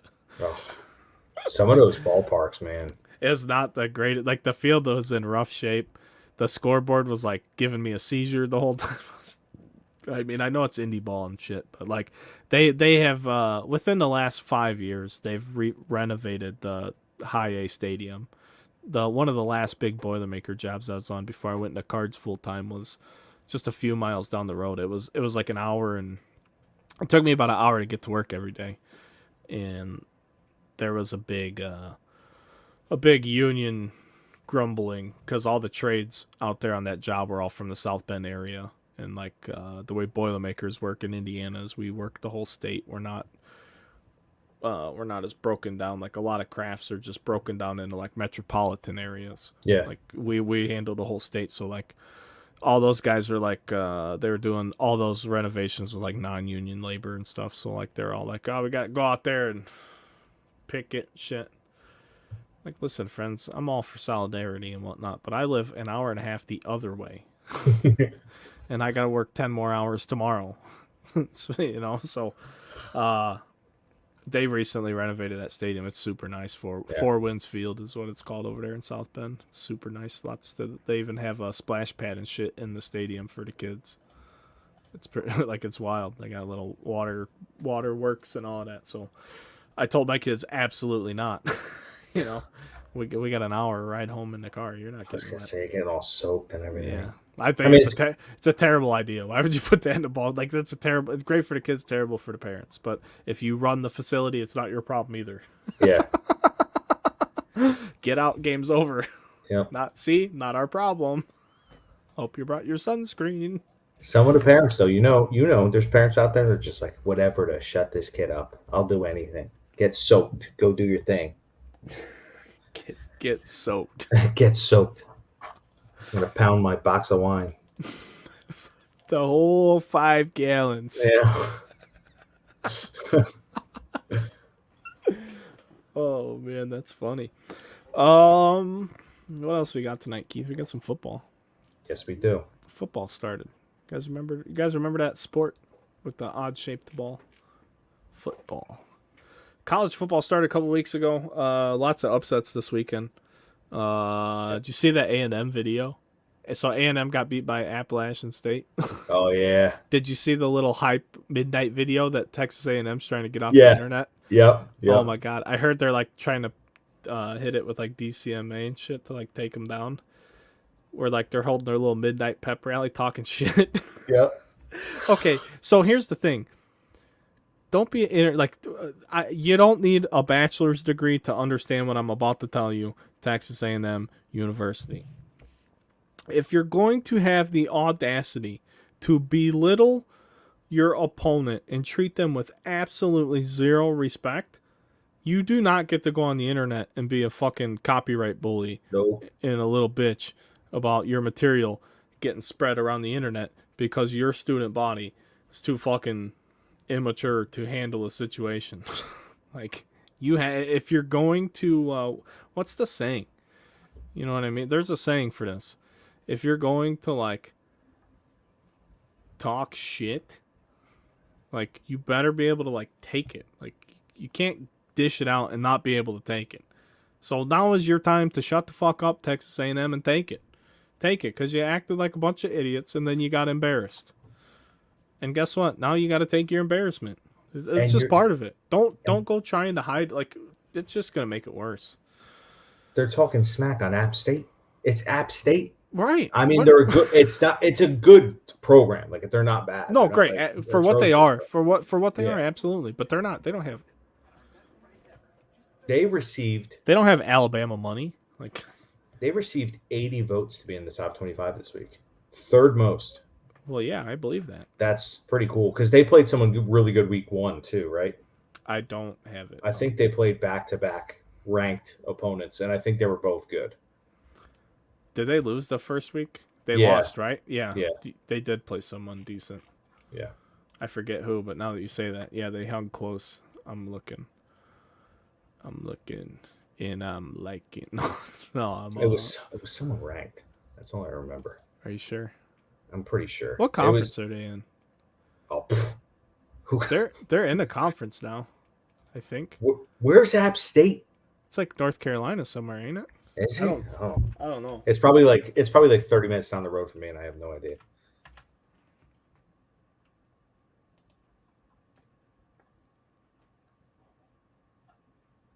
Well, I already spoke too soon. They definitely didn't play anyone ranked. I feel like an idiot. Boone, North Carolina. Oh, they're in Boone. Yeah, that's the sticks. That fits the App State Have you very seen their well. Have you seen their baseball field? No, is it gorgeous? Yeah, it's fucking Yeah, beautiful. It's like cut out into the woods. yeah. That whole area is absolutely gorgeous. Western North Carolina is great. Yeah, here I got a picture of it. Actually, let's just check out this whole article. Why not? If you're on YouTube, check this out. It's from Cut 4. It's from MLB.com. It is. The photos are almost too spectacular to be real. But here's the App State baseball field. Oh, that is nice. It's fucking majestic, dude. They don't even have like stands. They have like a little thing right behind home plate. That's it. Like they don't even want a crowd. It's badass. That is so awesome. Beaver Field. That's what it's going to look like here in a couple weeks too. I mean, it's going to start changing. Oh, I guess they do have some stands over here. That's gorgeous. What else is oh, load more. I thought it said I thought it was gonna be more than that. Or maybe no, I guess it was just all right. It was just that. That's all I wanted to show you. Yeah, the App State baseball field is amazing. So they didn't play anyone great week 1, but they played UNC, who's obviously not a powerhouse, but it's a good D1 school. Right, yeah. And that was they lost 63-61. Yeah. Great defensive game there, huh? Oh my goodness. So North Carolina scores 61 points and A&M can only score 14. Think about that. Their A&M's out there running that mouth. Holy cow. Yeah, the App State's in the Sun Belt. Okay. Go. They're in the Sun Belt. Now, the Sun Belt is absolute dog shit. It's not the Sun Belt you remember it, though. It's not the UL Monroe and Troy and all of them. All those teams. Like James Madison and all them. Oh, maybe Troy is in it. Yeah, James Madison. Yeah. It's not Texas State, the Bobcats. That was like right when I stopped watching as much college football or like paying attention to like all the conferences. I think that was like 2012, 2011 maybe when Texas State and there's another team, the Roadrunners, University of Texas San Antonio. They got in Division 1. But I don't know like who all joined. And then they turned it into FBS and FCS, and it's hard to pay attention now. It's hard to pay attention to who does what. But yeah, they're it's not as embarrassing for A&M as it was when App State beat Michigan. Oh, I will never forget that. That was great. I'll never forget that. I was in high school. You guys play the mighty Tar Heels. My best friend was a Michigan fan. His grandpa played at Michigan, played football at Michigan. Oh man, you know how much shit he got. It's great. Don't imagine. I still like to tell him. But also in other news, Notre Dame got the shit kicked out of them by Marshall, the thundering turd. That was embarrassing. Marshall got paid like $1.5 million to get their ass beat by Notre Dame, but instead they went to Notre Dame and beat their ass. So. Good for them. Notre Dame looks terrible in all phases of football outside of their tight end. And Alabama pulled one out of their ass against Texas. I watched that game. What a game. They had a million penalties. I knew it. The worst part is I knew what was happening as it was happening. You can't kick fucking field goals and win a game against Alabama. Nope. I mean, this Texas scored 1 touchdown and 4 field goals. Yeah, they were not punting, but you scored 5 times and kicked 4 field goals. You're going to lose. That kid, their quarterback, could not throw the ball down the field. And they missed that stupid fucking 12-yard field goal before halftime. Texas did. So they literally had 6 scoring opportunities. Alabama only scored 4 times and beat them.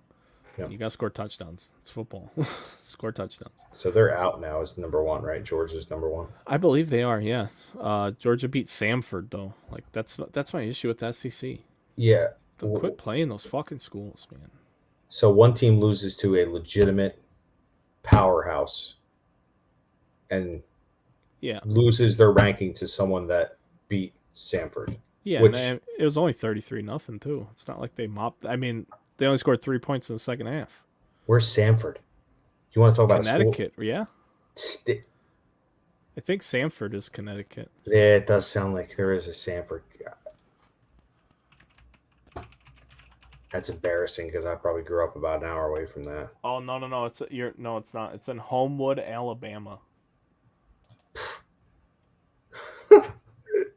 Name one person that went to that school. We'll be here waiting. Samford. Jimbo Fisher.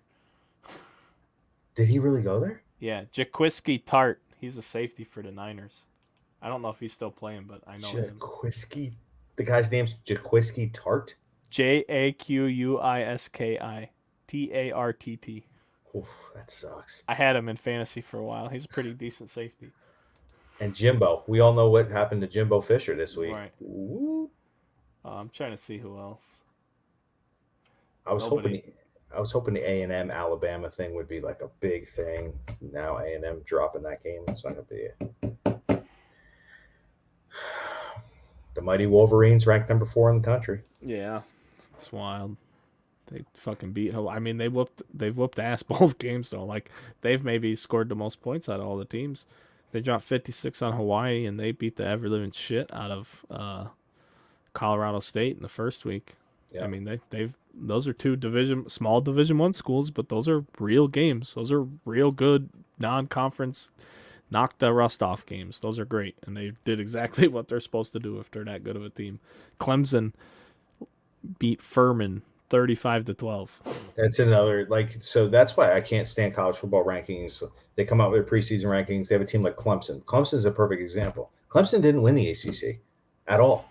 They didn't do anything. They get pre-ranked high, beat 2 garbage teams to start the year, and then they sit there, and it's just like, all right, we'll wait until Pittsburgh comes to town, spanks you again. Be fun. There's not a lot of good college football games this week, though. I'm looking at the schedule. It's not looking promising. Yeah, I haven't looked yet. What do we got? Let's check it out. We got Georgia and South Carolina. Miami, Texas A&M. Hang on. So check this out. You got Georgia and South Carolina. SEC game. The spread is still 24 fucking points. They have that kid? UConn and Michigan. Spread's 47 points. Oh, that Nebraska coach got fired. Scott Frost. Oh, yeah. They fired his ass. They play Oklahoma this week, so that's not going to help.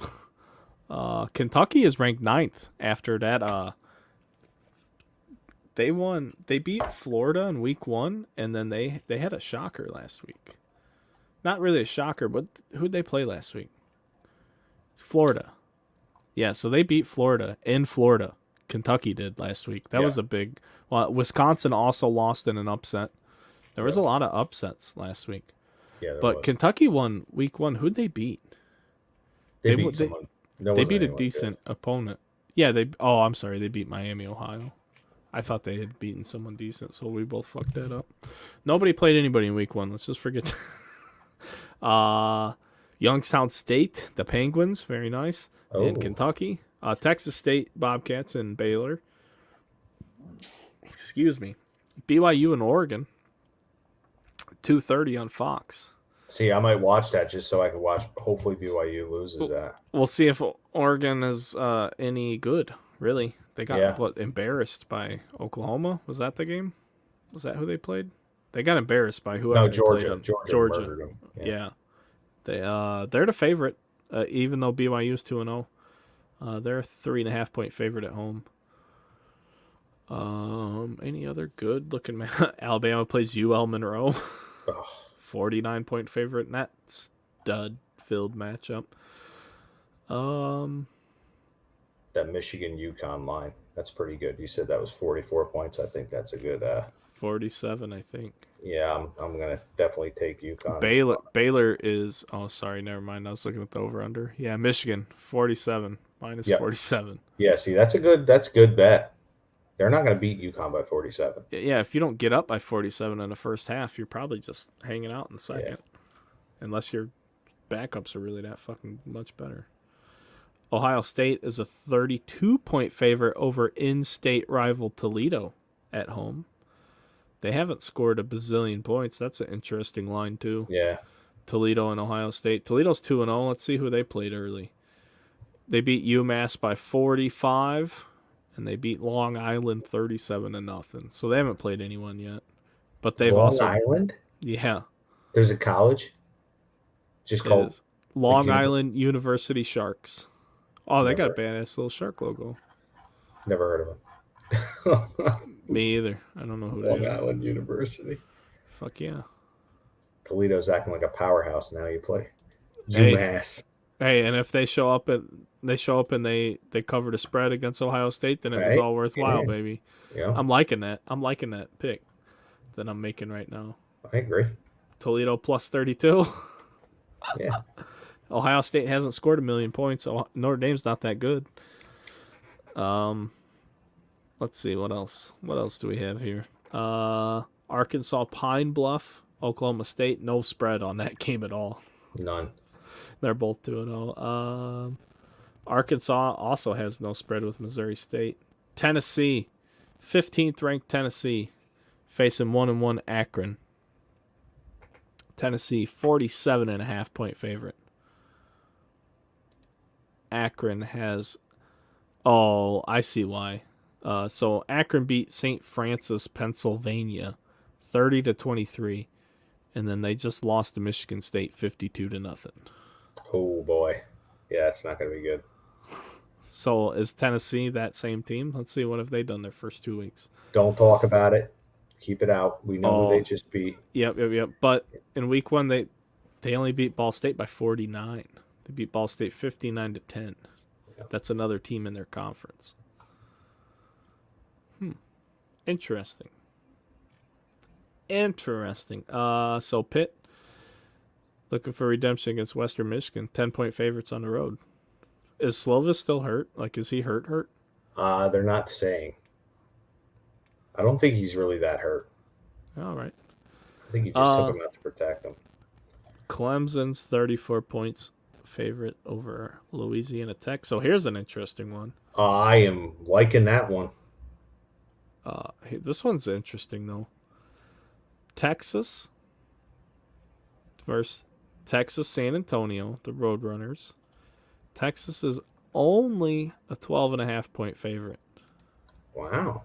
Yep, that's a interesting. I mean, they beat UL Monroe by 42, and they just played Alabama tough. Now, is this going to be a big-time hangover game for them? I mean, after the way they played last week, Texas should come out and fucking mop the floor with Texas San Antonio. But Texas San Antonio lost a close game to Houston, who was ranked 24th, and then they just beat Army by 3 points. But Texas should just destroy them, I feel like. I don't think this should even be a 12.5 points. I like Texas to cover the shit out of that. Yeah. What else? I don't have any. These are not betting advice or anything like that. We're just talking about the matchups this weekend. Miami and Texas A&M. How does Texas A&M respond? They're a 5.5-point favorite. 2-0 Miami, 13th ranked. Interesting. That'll be the game. Yeah, they lose a couple more, and old Jimbo going to be looking for another job. Man, I hope they put that video clip up. But yeah, that seems about it. Yeah. That seems to be about it. What about the NFL? What do you think about week 1 in the NFL? Good. I was actually looking at some of the games, and I don't think there were too many big surprises. A lot of people were making a big deal over, the Steelers beating the Bengals and stuff like that. But any in division, I never consider an upset, to be honest with you, because everyone knows those games are played hard. So a lot of good games, though. I mean, Miami took care of business against Belichick in Week 1, which that was pretty telling. I think they might be able to have a decent team. The Bears over the Niners. That's a true upset. That's a true upset. Even in the conditions, Yeah, I mean, I I, I would definitely say it's an upset just because how good the Niners defense is supposed to be. I mean, yeah, what they you're did, gonna let up a lot. what they did last year, and then if the 49ers really think Trey Lance is an upgrade over Jimmy G, who's not very good anyway. So, Yeah, Lance wasn't terrible. I mean, obviously they're giving him a ton of shit. He wasn't terrible though. I mean, yeah, he made some terrible throws, but I mean, fucking the ball. I mean, the weather. You got to give him a better game than that to figure yeah, out what that he's does got. suck. You know, Imagine going into that dump and it's pouring. yeah, dump, Ugh. and it's a dump too. And then they changed the turf like the night before or some shit. Like they just changed that grass. All Oh, that grass does is hold water or some shit. Oh my god. I don't know. Eagles and Lions put up a I ton was of happy. points. Yeah, I was. If I'm happy, obviously, that my boys won, but the Lions and their fans should be a little excited because they played a hell of a game. That was no like slouch. That offense looked good. The defense had good signs, but like AJ Brown is exactly who I thought he was. That guy's going to put up some serious numbers this year. So it's a good game. A little too close for me, but Little too close for a me. little too Yeah, I close. mean, I don't know. The Eagles are only going to be as good as Jalen Hurts, I think. Yeah, Honestly. but now we got Dak. Dak going down. That's a big Yeah. deal. Yeah, I mean that helps, no doubt. I mean, I think Washington's going to be decent. I really do. Yeah. I think Wentz had a hell of a performance. He's better than a lot of people give him credit for, but he's injury prone, so I get that. And I heard Hmm. he's like quite the bitch. Like he's just Yeah, he's like he's not a good teammate. I don't know. I exactly. don't know if this is true, but I've heard he's a drama queen or Yeah. prima donna, needs a lot of extra attention maybe. But yeah, I mean it's just week one. You can't really say a lot. Broncos trying to kick a 64-yard field goal last night to win the Oh game my goodness, that's just horrible. after they ran the clock. I mean, so dumb. Unreal. I don't know. Whatever, Are you whatever. nervous? Are you nervous about your boys yet, or no? No, not at all. Not at Should be. all. I mean, No we offense. we already knew though. I mean, here's the thing. Here's the thing is I say as a very calm, cool, and collected Green Bay Packers fan is I've seen this team have every strength and every weakness under Aaron Rodgers, and the end result's always the same. So I'm really not that worried at all, to be honest. The defense will be better than it was. Okay, so the other thing is it's a 17 game season now. These guys don't play in preseason. I said last year after Yeah, a Rodgers lot of took them. his whole summer off, I said give him 4 weeks. I said that like on record. He had one bad week, and the next week it was fucking a wrap. That was it. He was on that ass. I mean, it's that quick. One game of action. Now he's got a tape to study where the things that he did is fresh in his mind. So he even admitted to making some mistakes. Watkins, or yeah, Christian Watson. I don't even really need to know his name. He dropped that first pass for a fucking walk-in touchdown, and that set the tone for the afternoon. Justin Jefferson's incredible, but we know that. And Yeah. for some odd reason, we didn't have Jair Alexander covering Jefferson, who was a really good cornerback. So here's the thing: the Packers think that they have three really good corners because Razul Douglas, we reclaimed him basically. So he's like a decent nickelback. But Eric Stokes was a rookie last year. He did really well. So Yeah. as long as he does what he did last year, the Packers defense will iron itself out. They have really good guys up front too, in Rashawn Gary, and they're gonna be good. The linebackers are, we don't really know a lot. I mean, they have Devondre Campbell, but like they let Zadarius Smith go, and he got the sack Aaron, so whatever. He got that out of his system. But it's one game, man. It's one game. They don't have receivers. These kids don't know. They haven't played with Aaron yet. Give them time. They got to learn how to play together. It's that simple. and Alan Lazard didn't play. So the only guy that Aaron Rodgers is familiar with that's still a breakaway type receiver. We know Randall Cobb's not that guy. The only receiver he's really comfortable throwing to didn't even play. So I'm not worried. I mean, if the Vikings, I wasn't ready for that Lazard. I have him on fantasy. That was like, damn. yeah. I mean, they're I gonna picked play him the up on Bears. both my teams. They're gonna play the Bears next week, and all will be right in the world. I mean, I mean, it's really. I mean, Green Bay is a 10-point favorite against the Bears next week after the They're gonna games win. that we just saw. They're gonna win. I mean, it's Sunday night football. Aaron, you know, it's fine. Everything's fine. It really is. I'm not worried at all. But I do agree with you in your sentiment that the Lions are better. I think they are. I don't think they're there yet because No. Goff's their quarterback, right? Exactly. Yeah. And you know what? But honestly, he had a 5 or 6. They dropped 5 or 6 perfect passes during that game that he could have. Sure. So he really didn't play bad, Goff. It's just like little but things. He's still Goff. He's Those little things will keep him from being. You know what I mean? Yeah. It's the NFL. Everybody who plays is fucking phenomenal when you think about it. We talk about these guys as if they're trash, and no, they're trash amongst their other 30 other peers. So, like, they're at the bottom of 30 people when, in fact, there's millions of people that have played that position over the course of their... You know what I mean? Like, they're so fucking good, it's stupid. They're so good, it's just absolutely absurd to talk about it. But we just talk about them like they're terrible. Like, the guy fucking sucks. I know. You know, I always try and humble myself a little bit. I'm like, man, you can't get on these guys too bad. But it's like, damn it, how you gonna drop that fucking pass, Watson? What are you doing, rookie? Like, what am I watching? Valdez Scantling 2.0 out here, just fucking. Oh, sorry, boss. I was eating that popcorn during the warm ups. Like, what? Catch the fucking ball. Catch the ball. It's that easy. And there was just a lot of plays where Rodgers threw the ball and the receiver some sort of option route, and he didn't pick the right option. Yeah, they'll work on that. Yeah, they just got to get together. Hey, dumbass, this was zone coverage, not man. Like, in the zone coverage, you got to fucking sit right here because the ball's gonna be there before you even know it's a zone coverage. Because I'm sitting here watching it and I know it's a zone coverage. You know what I mean? Like, I'm Aaron Rodgers, dude. Be where you're supposed to be. Like, it's one of those things. This guy's just they got to get up to speed. They gotta do it. So they'll be all right. Minnesota might be good though. I mean, Minnesota might be good. This is the same thing we're always talking about with them every year, though. They have the potential to be good. They're as good as, and again, they're as good as their quarterback. But I like Kirk Cousins more than a lot of people do. Yeah, no, he's a good quarterback. I just don't. I don't know. They have 2 great receivers. I mean, great receivers, and Thielen and Jefferson.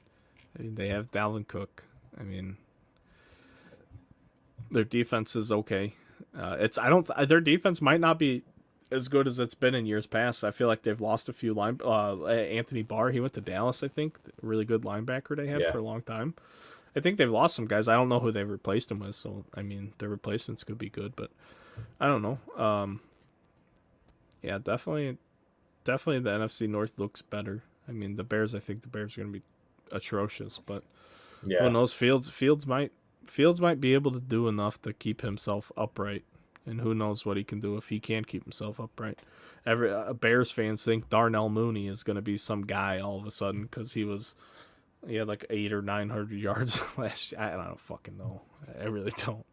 I don't know. Darnell Mooney. All right, I'll remember that name. Of course, he'll make the Pro Bowl though because everybody who actually plays in the NFL season makes it into the Pro Bowl too. So. Are they doing away with that yet?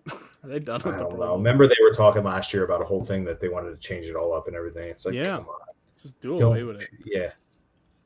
Or just remember the old competition. You just do the skill contest, right? Yeah. You can't have a game of football as an exhibition and tell guys not to play. Like, nobody wants to. I don't want to. I've never watched a Pro Bowl. Like, I don't give a shit. Absolutely not. Don't give a fuck. Patty Mahomes. 5 tutties. Who are they going up this week? That's a good question. I don't even see them. Oh, they have Monday night Thursday. Thursday. The chart. What a Thursday night game. Holy fuck! My goodness. Chiefs Chargers. Let's go. I'm pumped. That's 2 days away. That's big. That's a big game for week 2 on a Thursday. And then, did you see? Is there 2 Monday night games? Did I say that right? You are correct. What? 6:15 and 7:30. They're not Yeah, even like they're like at the same time. That's awful. yeah. I don't know because You. we're the later one, I think. And I'm like, well, why are Yeah, we you doing are. two? 7:30, 8:30 your time, yeah. Unreal. Yeah, that's stupid.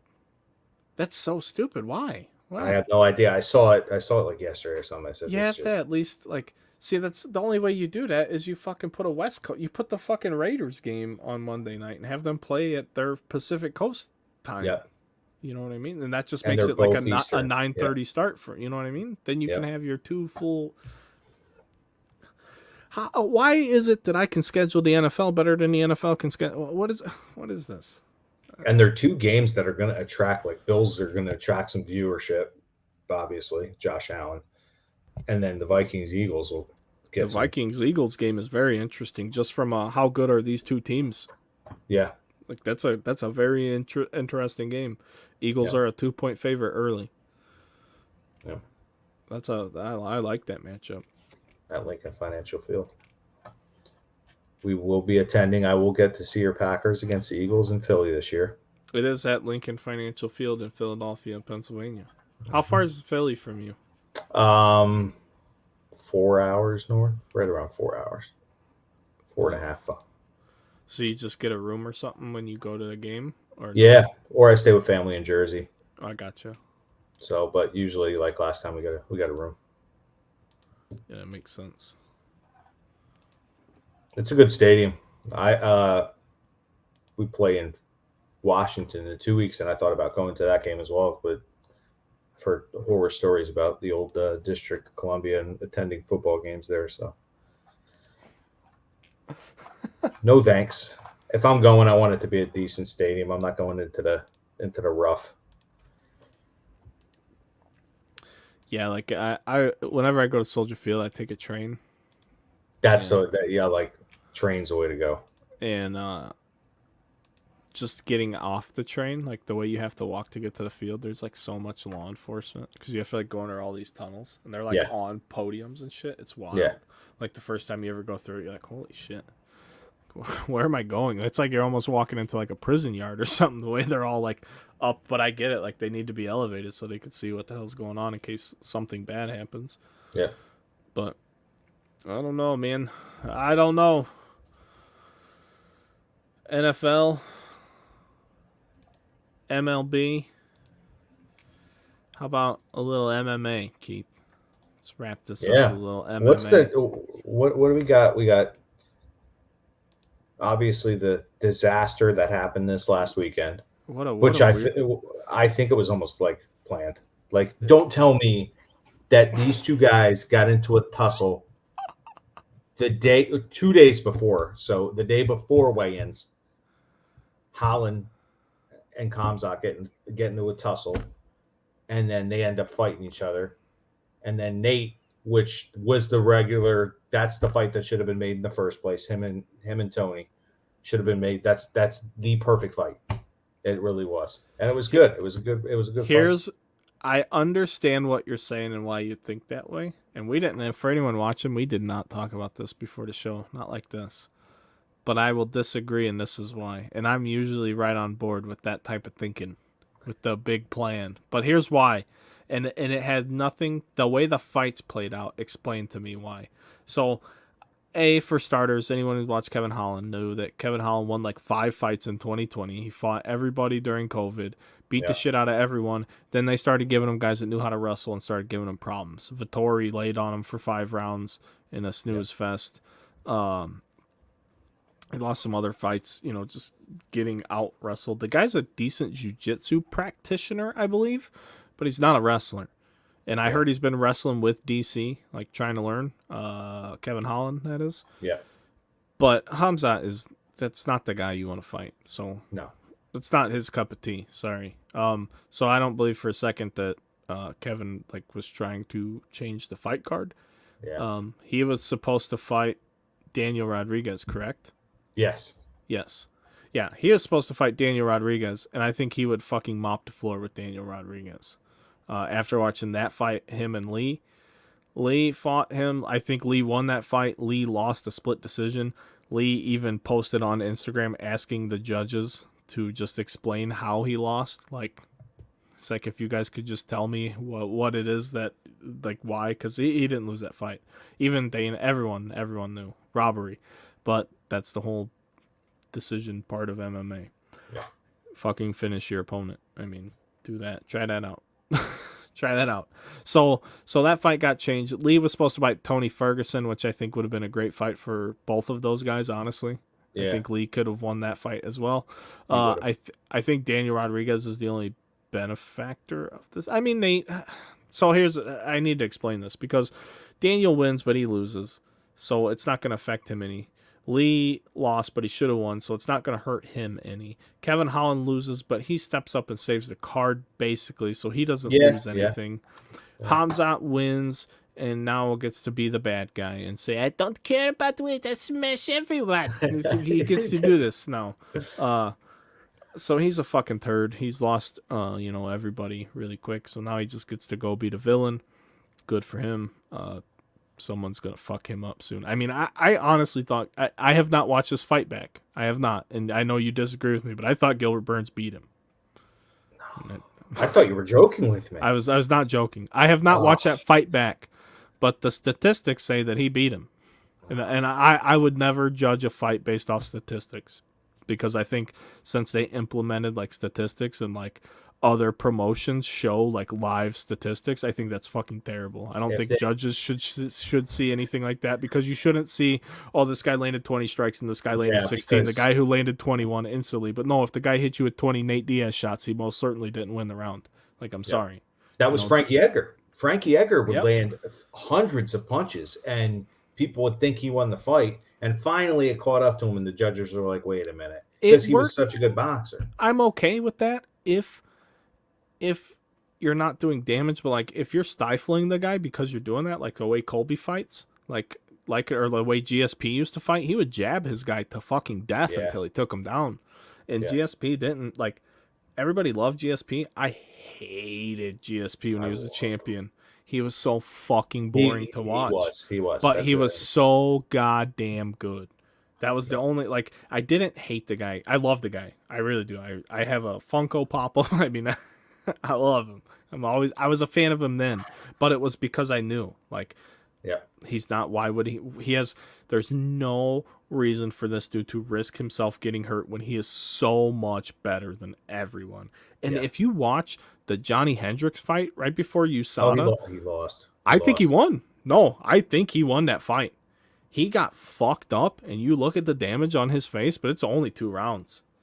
I think GSP really did win that fight. People think he lost. I really think he won. I think it's like the first, the fourth, and the fifth, or the first, the third, the fifth. But if you watch that fight, 3 of those rounds, he wins. One of them maybe's I don't watch these fights back enough, but that one's such a hotly disputed fight, and like even Dana thinks GSP didn't win that fight. I really think he did. I really do. I would have to watch it because you need to, because Johnny fades in that fight. Like, he's out of gas. Like, that dude was on so much fucking steroids. It's unbelievable. Oh yeah. Because what he did after testing came in, his whole physique changed. He lost all his muscles. He couldn't make weight anymore. Nope. And then he lost all his fights. I mean, Johnny Hendricks was fucking juiced. And he wasn't like slamming like if GSP ate all those shots and looked busted, I mean, it's wild, dude. Go watch that fight again. Don't watch it. Just try and watch it objectively. Like, it's hard. It's so hard to watch fights back when you know the outcome.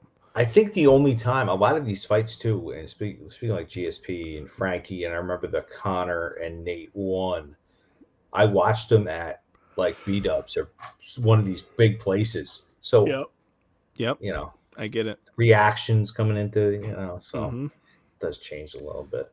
But no, that. And I was the guy saying back then that Hendricks won that. Hendricks fucked him up, because I was so tired of watching GSP at the top being conservative, because no one could actually challenge him except without getting on the juice. You know what I mean? Like, come on. And even at that, dude comes back and fucking beats Bisping, man. That's one of the like toughest fucking MMA photos of all time is him fucking choking out Bisping. Yeah. And Bisping was a guy I didn't like early in his, like when Henderson fucking dropped a bomb on him. Oh, that Like was the that was greatest. amazing. The And then Hendo bomb. and then Bisping just continues to do his thing, man. Yeah. I think I even like had a Twitter interaction with Bisping once where I was like I'm like, you have absolutely grown on me throughout the years, dude. I'm like, Yeah. I fucking appreciate it. And then I love his commentary work. He does Oh, I love him. He does a He's terrific great. job. He's You know, unbelievable. he liked He's my awesome. tweet. He might have said thanks. You know, I just remember I had one small interaction with Bisping on Twitter. It was cool because I wasn't the fan because he was a cocky British guy. Yeah. And I'm like fucking teenage American kid. Like, Yeah. cheerio, mate. Like, I remember that fondly. Oh man, that was crazy. I was at an open house, a high school summer open house. I might have been a senior for UFC 100. I don't remember exactly, but I was there. That Lesnar fought on that card, all steroided up too. Yep. Lesnar Mir. Was that the first one or the second one? Second, because he won, I think. Mir beat him in the first one with the ankle lock. Mir beat him in the first one. I was so happy. Yeah, got him in that knee bar right away. Yeah, the knee bar. That's what it was. Yeah. 100 was in 2008, 9, 10, 2010 or 11. Oh wow! So I was in college then, anyway. Yeah, because I was stationed in Maine, I think. Hell yeah. I was looking at. Did you look at the fight card for? But anyway, hang on. I'm sorry. Let me finish this up. So there was really a point to why I disagree with you. So Hamzat goes out and glove touch or not, whatever. He ragdolls Holland. But here's the thing, and this is why I think Burns beat him too. Hamzat goes out and burns it all up right away and tries to finish you because he thinks that like he's just that much better than you. But once Hamzat got tired in the second round of that Burns fight, Burns settled in. Like Burns got hurt in that. Both guys got hurt in that fight. That was a great fight. I need to watch it back because I only watched it that one time. But that was a great fight. I bet it's on Fight Pass now. I have that UFC Fight Pass. It's worth every penny. Yeah. Just because you can go back and watch the old shit, but I don't take advantage of it enough. But I think there's a case to be made where Gilbert really may have won that fight. Gilbert's phenomenal. I mean, there's no doubt about it. Such a beast. And then Nate Diaz tried to downplay the fact that he didn't really train for the fight. He's like, I'm over it, whatever, I'm done in the UFC, blah, blah, blah. After the fight, you hear something different, but before the fight happens, he has to go fight Ferguson. He goes, look, I don't even know how Ferguson fights. You know, I haven't been watching him. He's like, I'm going to watch a video on him tonight. He's like, but, you know, I train for everybody. Yeah. So Nate wins this fight. We're not going to talk about how if you don't know how. I mean, we will. But Nate wins the fight. After the fight, he said, all I did was train wrestling in this camp. He said he didn't box not one time. All he was training was to stop Hamzat for a round or two because he knew. Nate Diaz had the perfect formula to beat Hamzat, and I'm not saying he would have done it, but I wanted to see that fight. I really did, because if Nate has the slickest jiu-jitsu, it's so slick. I mean, he got McGregor. I mean, not that McGregor's a submission by any. I mean, fucking Khabib neck cranked him, for crying out loud. Not that Khabib knows how to fucking make weight either. That's another issue I have with the sport. He did not make weight for that fucking Gaethje fight. His last fight, Khabib did not make fucking weight. He cheated. The commission didn't even let the fucking scale bounce, and you could see it, and they fucking announced his weight is good. Like, it didn't even go down to like where it's like it you can see it. Like, they've proved that shit. So anyway, Diaz is a legitimate fucking jiu-jitsu guy. So the fight with Ferguson, he says, I trained no boxing. All I trained was wrestling. He didn't say he trained jiu-jitsu. He said he trained wrestling for however long his camp was. Him and Ferguson have a 3-round fucking stand-up battle. Ferguson takes one shot and gets caught in a guillotine instantly. Yeah. That tells me everything I need to know about that Hamzat fight. Diaz was going to get him, I think. I don't know if he would have got it, but he was going to get him. Because I think Burns almost got Hamzat in that fight. Because he gets so fucking aggressive with the takedowns, and he feels so goddamn unstoppable. I think Diaz was a slick type of motherfucker that would have stuck one in on him. The only thing is, with these BJJ guys, you don't see them submit wrestlers as much. I agree. No, I agree. They understand, like, that was always my fear with a lot of these guys that are, like, but real, I guess I should preface that with Ferguson's a fucking legitimate black belt. Yeah, he's a really So good. for him Yeah. to get guillotined, which is like a more basic of a technique, like more early on taught technique. So for him to do that to Tony Ferguson on a fucking double leg, that's wild to me. Yeah. That I feel like he was ready. Like, and I'm not saying Ferguson would have won that fight or it was the best double leg you've ever seen, but you don't see guys do that anymore. You see them sprawl and or try and roll and try and get back to their feet.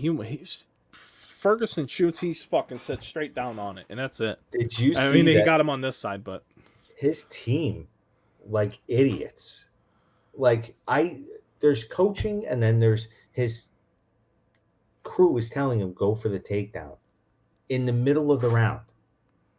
So he shoots, and Nate, like you said, Nate already knows that it's probably going to happen. But it was just this shot, and it's like that's he why I just don't. dove into a Diaz brother. Like you don't. There's a couple camps you don't mess with with Shields and the Diazes and all those guys, and then the Black Cillians and stuff. Like there was a couple camps you just don't do it, and they did it, and he goes and dives in there. I'm like, oh my goodness. The Black Cillians were fucking insane for a while. Jesus. Great fight though. But I was happy that it was Nate got to show off and do his thing and show how good he is at boxing. Yeah, it was a great He doesn't fight. have to try. Did you see the fights the previous weekend with Gon and Tuivasa? Yes. Well, I watched the main event. Whitaker and Vettori. Yeah. I won't watch Vettori anymore. I fucking hate Vettori. But I Robert Whitaker is one of my favorite fighters. I like watching Whitaker. And I mean, he put on a fucking clinic. Yep. He beat the shit out of Vettori. But the Gon Tuivasa fight, man, it was only 3 rounds. But oh my gosh. I didn't think it was gonna be that violent. Yeah. And like those are violent dudes, but Gon is more technical, and Gon got into a slugfest with Ty at times. And Gon broke his hand, like shattered it. I saw an X-ray. But I think it's from a hammer fist, because I'm not a doctor, but I think he shattered this part, and it's like, I mean, he took like a whole chunk out, and it was like moved. Like, it is fucked up. Yeah, it could have been. So, but he hammer fisted Ty in the back of the head a few times. But anyway, Gon was getting, I mean, he outstruck him by a lot. No doubt about it. But at one point, he's putting a combo on Ty, and Ty fucking clipped him. And I mean, literally, I thought he was gonna finish him. Puts him on his ass, backs him up. Gon gets up. They fight a little bit more. Then Gon started finding success to the body, and Gon had his back to the cage and body kicked him all the way across the fucking octagon. It looked like he was gonna throw up, but he didn't quit, man. And I mean, eventually Gon just got him. But in a post-fight interview, Gon told, I think it was Bisping, they're in France, he told him that he was out when Ty punched him. He said, I went out. He said, and then when I hit the ground, I woke back up. Because he asked him how hurt. He goes, how hurt were you? He goes, it put me out. He's fucking out on his feet. One punch from Ty, dude. That guy is ridiculous. They never admit that either. Yeah, right. He's I don't know what Ty does, because I don't know where you go from there. Yeah, he was on a hell of a run. Literally knocked out 5 straight people. 5 straight people. He had lost 3 in a row, and he had knocked out 5 straight people after that. That's insane. Yeah, his first fight in the UFC was a flying knee knockout win in Australia. That's wild. Good for him. He'll be back though. The fans love him. The fans love Ty. But yeah, that was a good fight. Whitaker mopped the floor with Vettori. Buckley lost. Yeah, it wasn't a great card.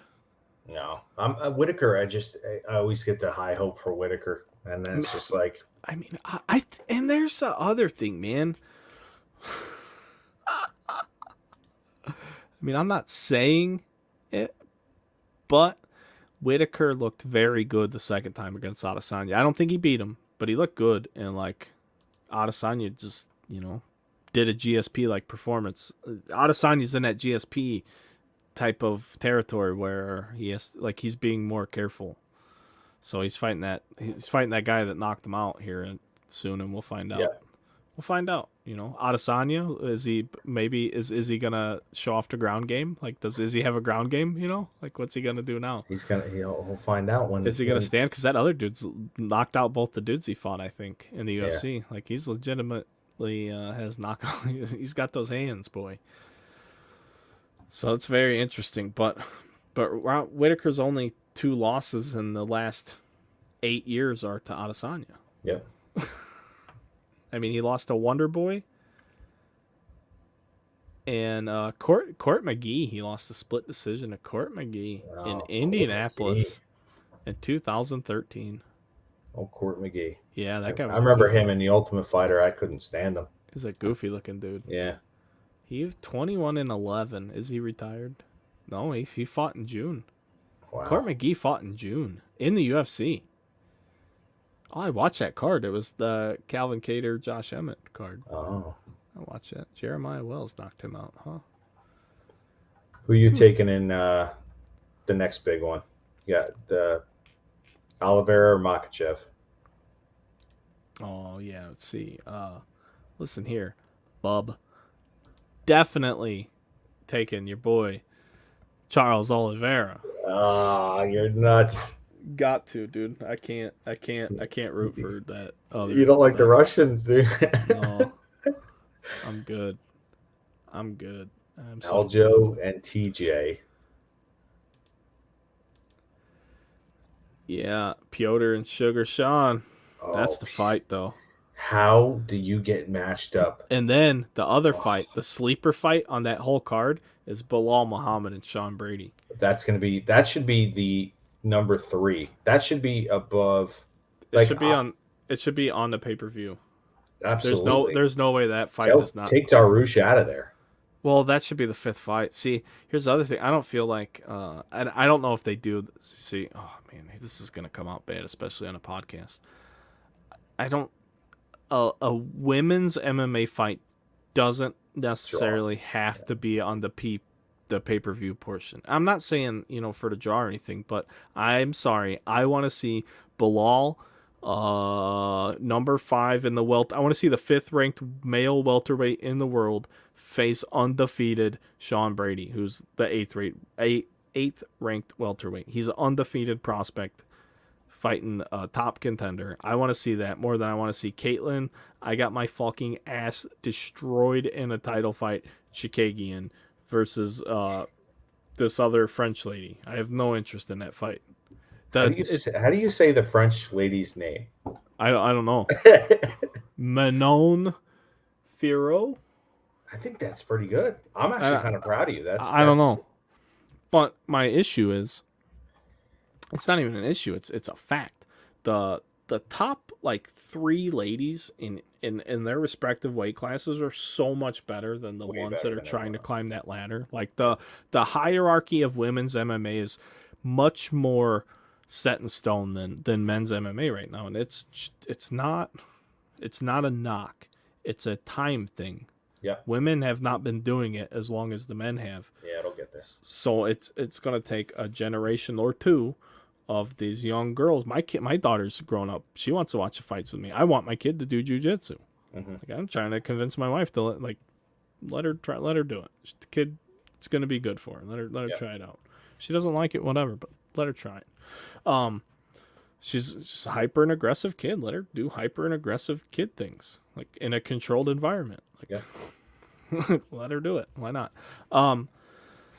But they just have to see these girls on TV, just like we saw. And I've never done any sort of professional combat anything. I would never say I did, and I'm not trying to say that. But I watched it as a kid, and I still watch it as an adult. So like I like it enough that I do that.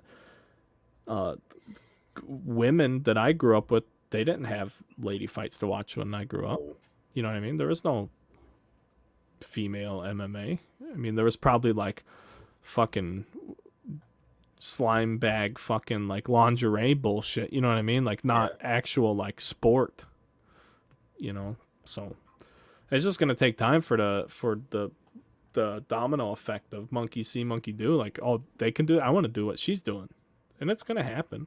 Yep. And as it happens more and more, like that's why the men's side is still going crazy with all these fucking Dagestani guys coming out of fucking Russia and shit. Like, where did these fucking guys come from? Oh, they stay in a fucking gym and fuck each other for 4 hours and then play basketball where they continue to fuck each other. Like, it's unbelievable. Those guys just dry hump each other all day long, like nonstop. The Russians are crazy. Wrestlers, man. The wrestlers that I went to high school with, they used to, even when they weren't in wrestling, after like gym class, they would fucking soap up the fucking hallway in the locker room and like go body sliding down it naked and shit. Like, they're just fucking like just nuts. Like, what's wrong with you people? Like, I have no problem being nude around other dudes. I have no issues with that. But I also don't want to go belly sliding around with my fucking dick flopping in the wind and my butthole out. Like, I'm good. They live for it. Yeah, like wrestling in the showers and shit. Like, hey, no. All right, you want to play grab ass, bud? Let me get some clothes on and I will punch you. I don't wrestle. Oh man, but it's just wrestlers are a different type of people, man. They really just love to sniff butts, sniff butt fights. You're just mad. Because Makhachev's going to take that one. Oh, man, no way. What upsets me is my boy Gaethje can't win a title. I know. I wish he... That guy breaks Gaethje. My fucking heart. Cowboy broke my heart. Everybody breaks my heart. Cowboys... Fucking... Stop. Get out of here with that. Cowboy was legitimate world-class material. Oh, he was. I remember when his kicks, and then he was still good on the ground. He was... Yeah. He was a true, well-rounded martial artist, but then he got into like, I don't know, that's why I don't like to know fighters as like people. So if you like, oh, I root for a fighter nowadays, they're like, oh, so you're some crazy fucking right-wing guy. Like, no, I didn't even know the dude was, however he was. But apparently Cerrone's been in like political shit. I don't fucking know. I had no idea he was. I like him as a fighter. Like, that's all I know him as. I don't know him as anything other than that. But like Carlos Condit broke my... I mean, he was technically an interim champ, but I loved Condit. I thought Condit beat Robbie Lawler in their title fight. Yeah, I really do. That was a bad one in my robbery memory books. Who else? Like Chuck Liddell was my all-time favorite, so at least he was the champ. But I haven't been like a fan of a champ while they were a champ, since then, really. I mean, I like Stipe. John Jones is John. I don't hate John Jones as much as everybody else does. The welterweights are cool. I want Colby to win a belt. I just love what he did to save his career. I mean, I know that what he does is terrible, but it's fucking funny, man. It's funny and he's good. If he wasn't good, it wouldn't be as funny. He is good. I just don't think he's going to end up winning it. Even Usman said he's good. He's good. I mean, he's good. So they should let Colby fight Leon. You know what I mean? That's because that's the only guy he's going to beat in those top 5. He's not going to beat. He's not going to beat. Muhammad's too boring. Muhammad's boring as fuck. I agree, but he's good. Yeah. But him and Leon Edwards already fought, and that was the one where Muhammad got his eye poked out in the back of his head. That was gross, though. It really was a gross eye poke. But I just want to see. I want to see Colby fight Edwards just so he can get the belt to make Usman fight him. Like, Usman's probably going to get the immediate rematch, and I mean, he should win it. I mean, really, he should. Like, he was winning that fight. It's going to be weird to see. Like, some guys don't come back from that shit. Sure, no, absolutely. But I don't. Once your brain shuts you off like that, your brain will shut you off at any other. Like, that's what Chuck Liddell said. Yeah, he's like, my brain's just trying to protect me because it knows I won't do it myself. He's like, he knows I'm gonna stand in there and take the shot. Yeah. Your brain's like, nah, bitch, you're going to sleep. Yeah. You're only taking one shot. That's fine. You could take one, and then I'm putting you in timeout. Chuck used to get in them fucking wars. They told Chuck in his first ever fight in the UFC, or no, his first ever MMA fight. They told him, I think it was in Brazil somewhere. I read his book. He's a fascinating dude, and it basically, it might have been the UFC. I don't think it was though. But they basically said, if you don't keep it standing, you'll never fight here again. They're like, we want entertainment. Like they like that was the old days. Like it wasn't, you didn't get to come in and be a martial artist. No, you came in and did whatever the fuck the promoter wanted you to do, so that hopefully you could get another fight. or something. So Chuck was this fucking I think it was Division 2. He's a stud Division 2 wrestler and never wrestled. He only wrestled a sprawl. Like Liddell beat fucking Overeem and Pride. Like like when he was fucking juiced to the absolute that's fucking right. like a Yeah. young Oh, he lost he lost to Rampage, I believe. Was it that same night? Man. But he lost to Rampage. And they didn't know who Rampage was. But he had beaten Overeem, and that was like the one they were worried about. When did that happen?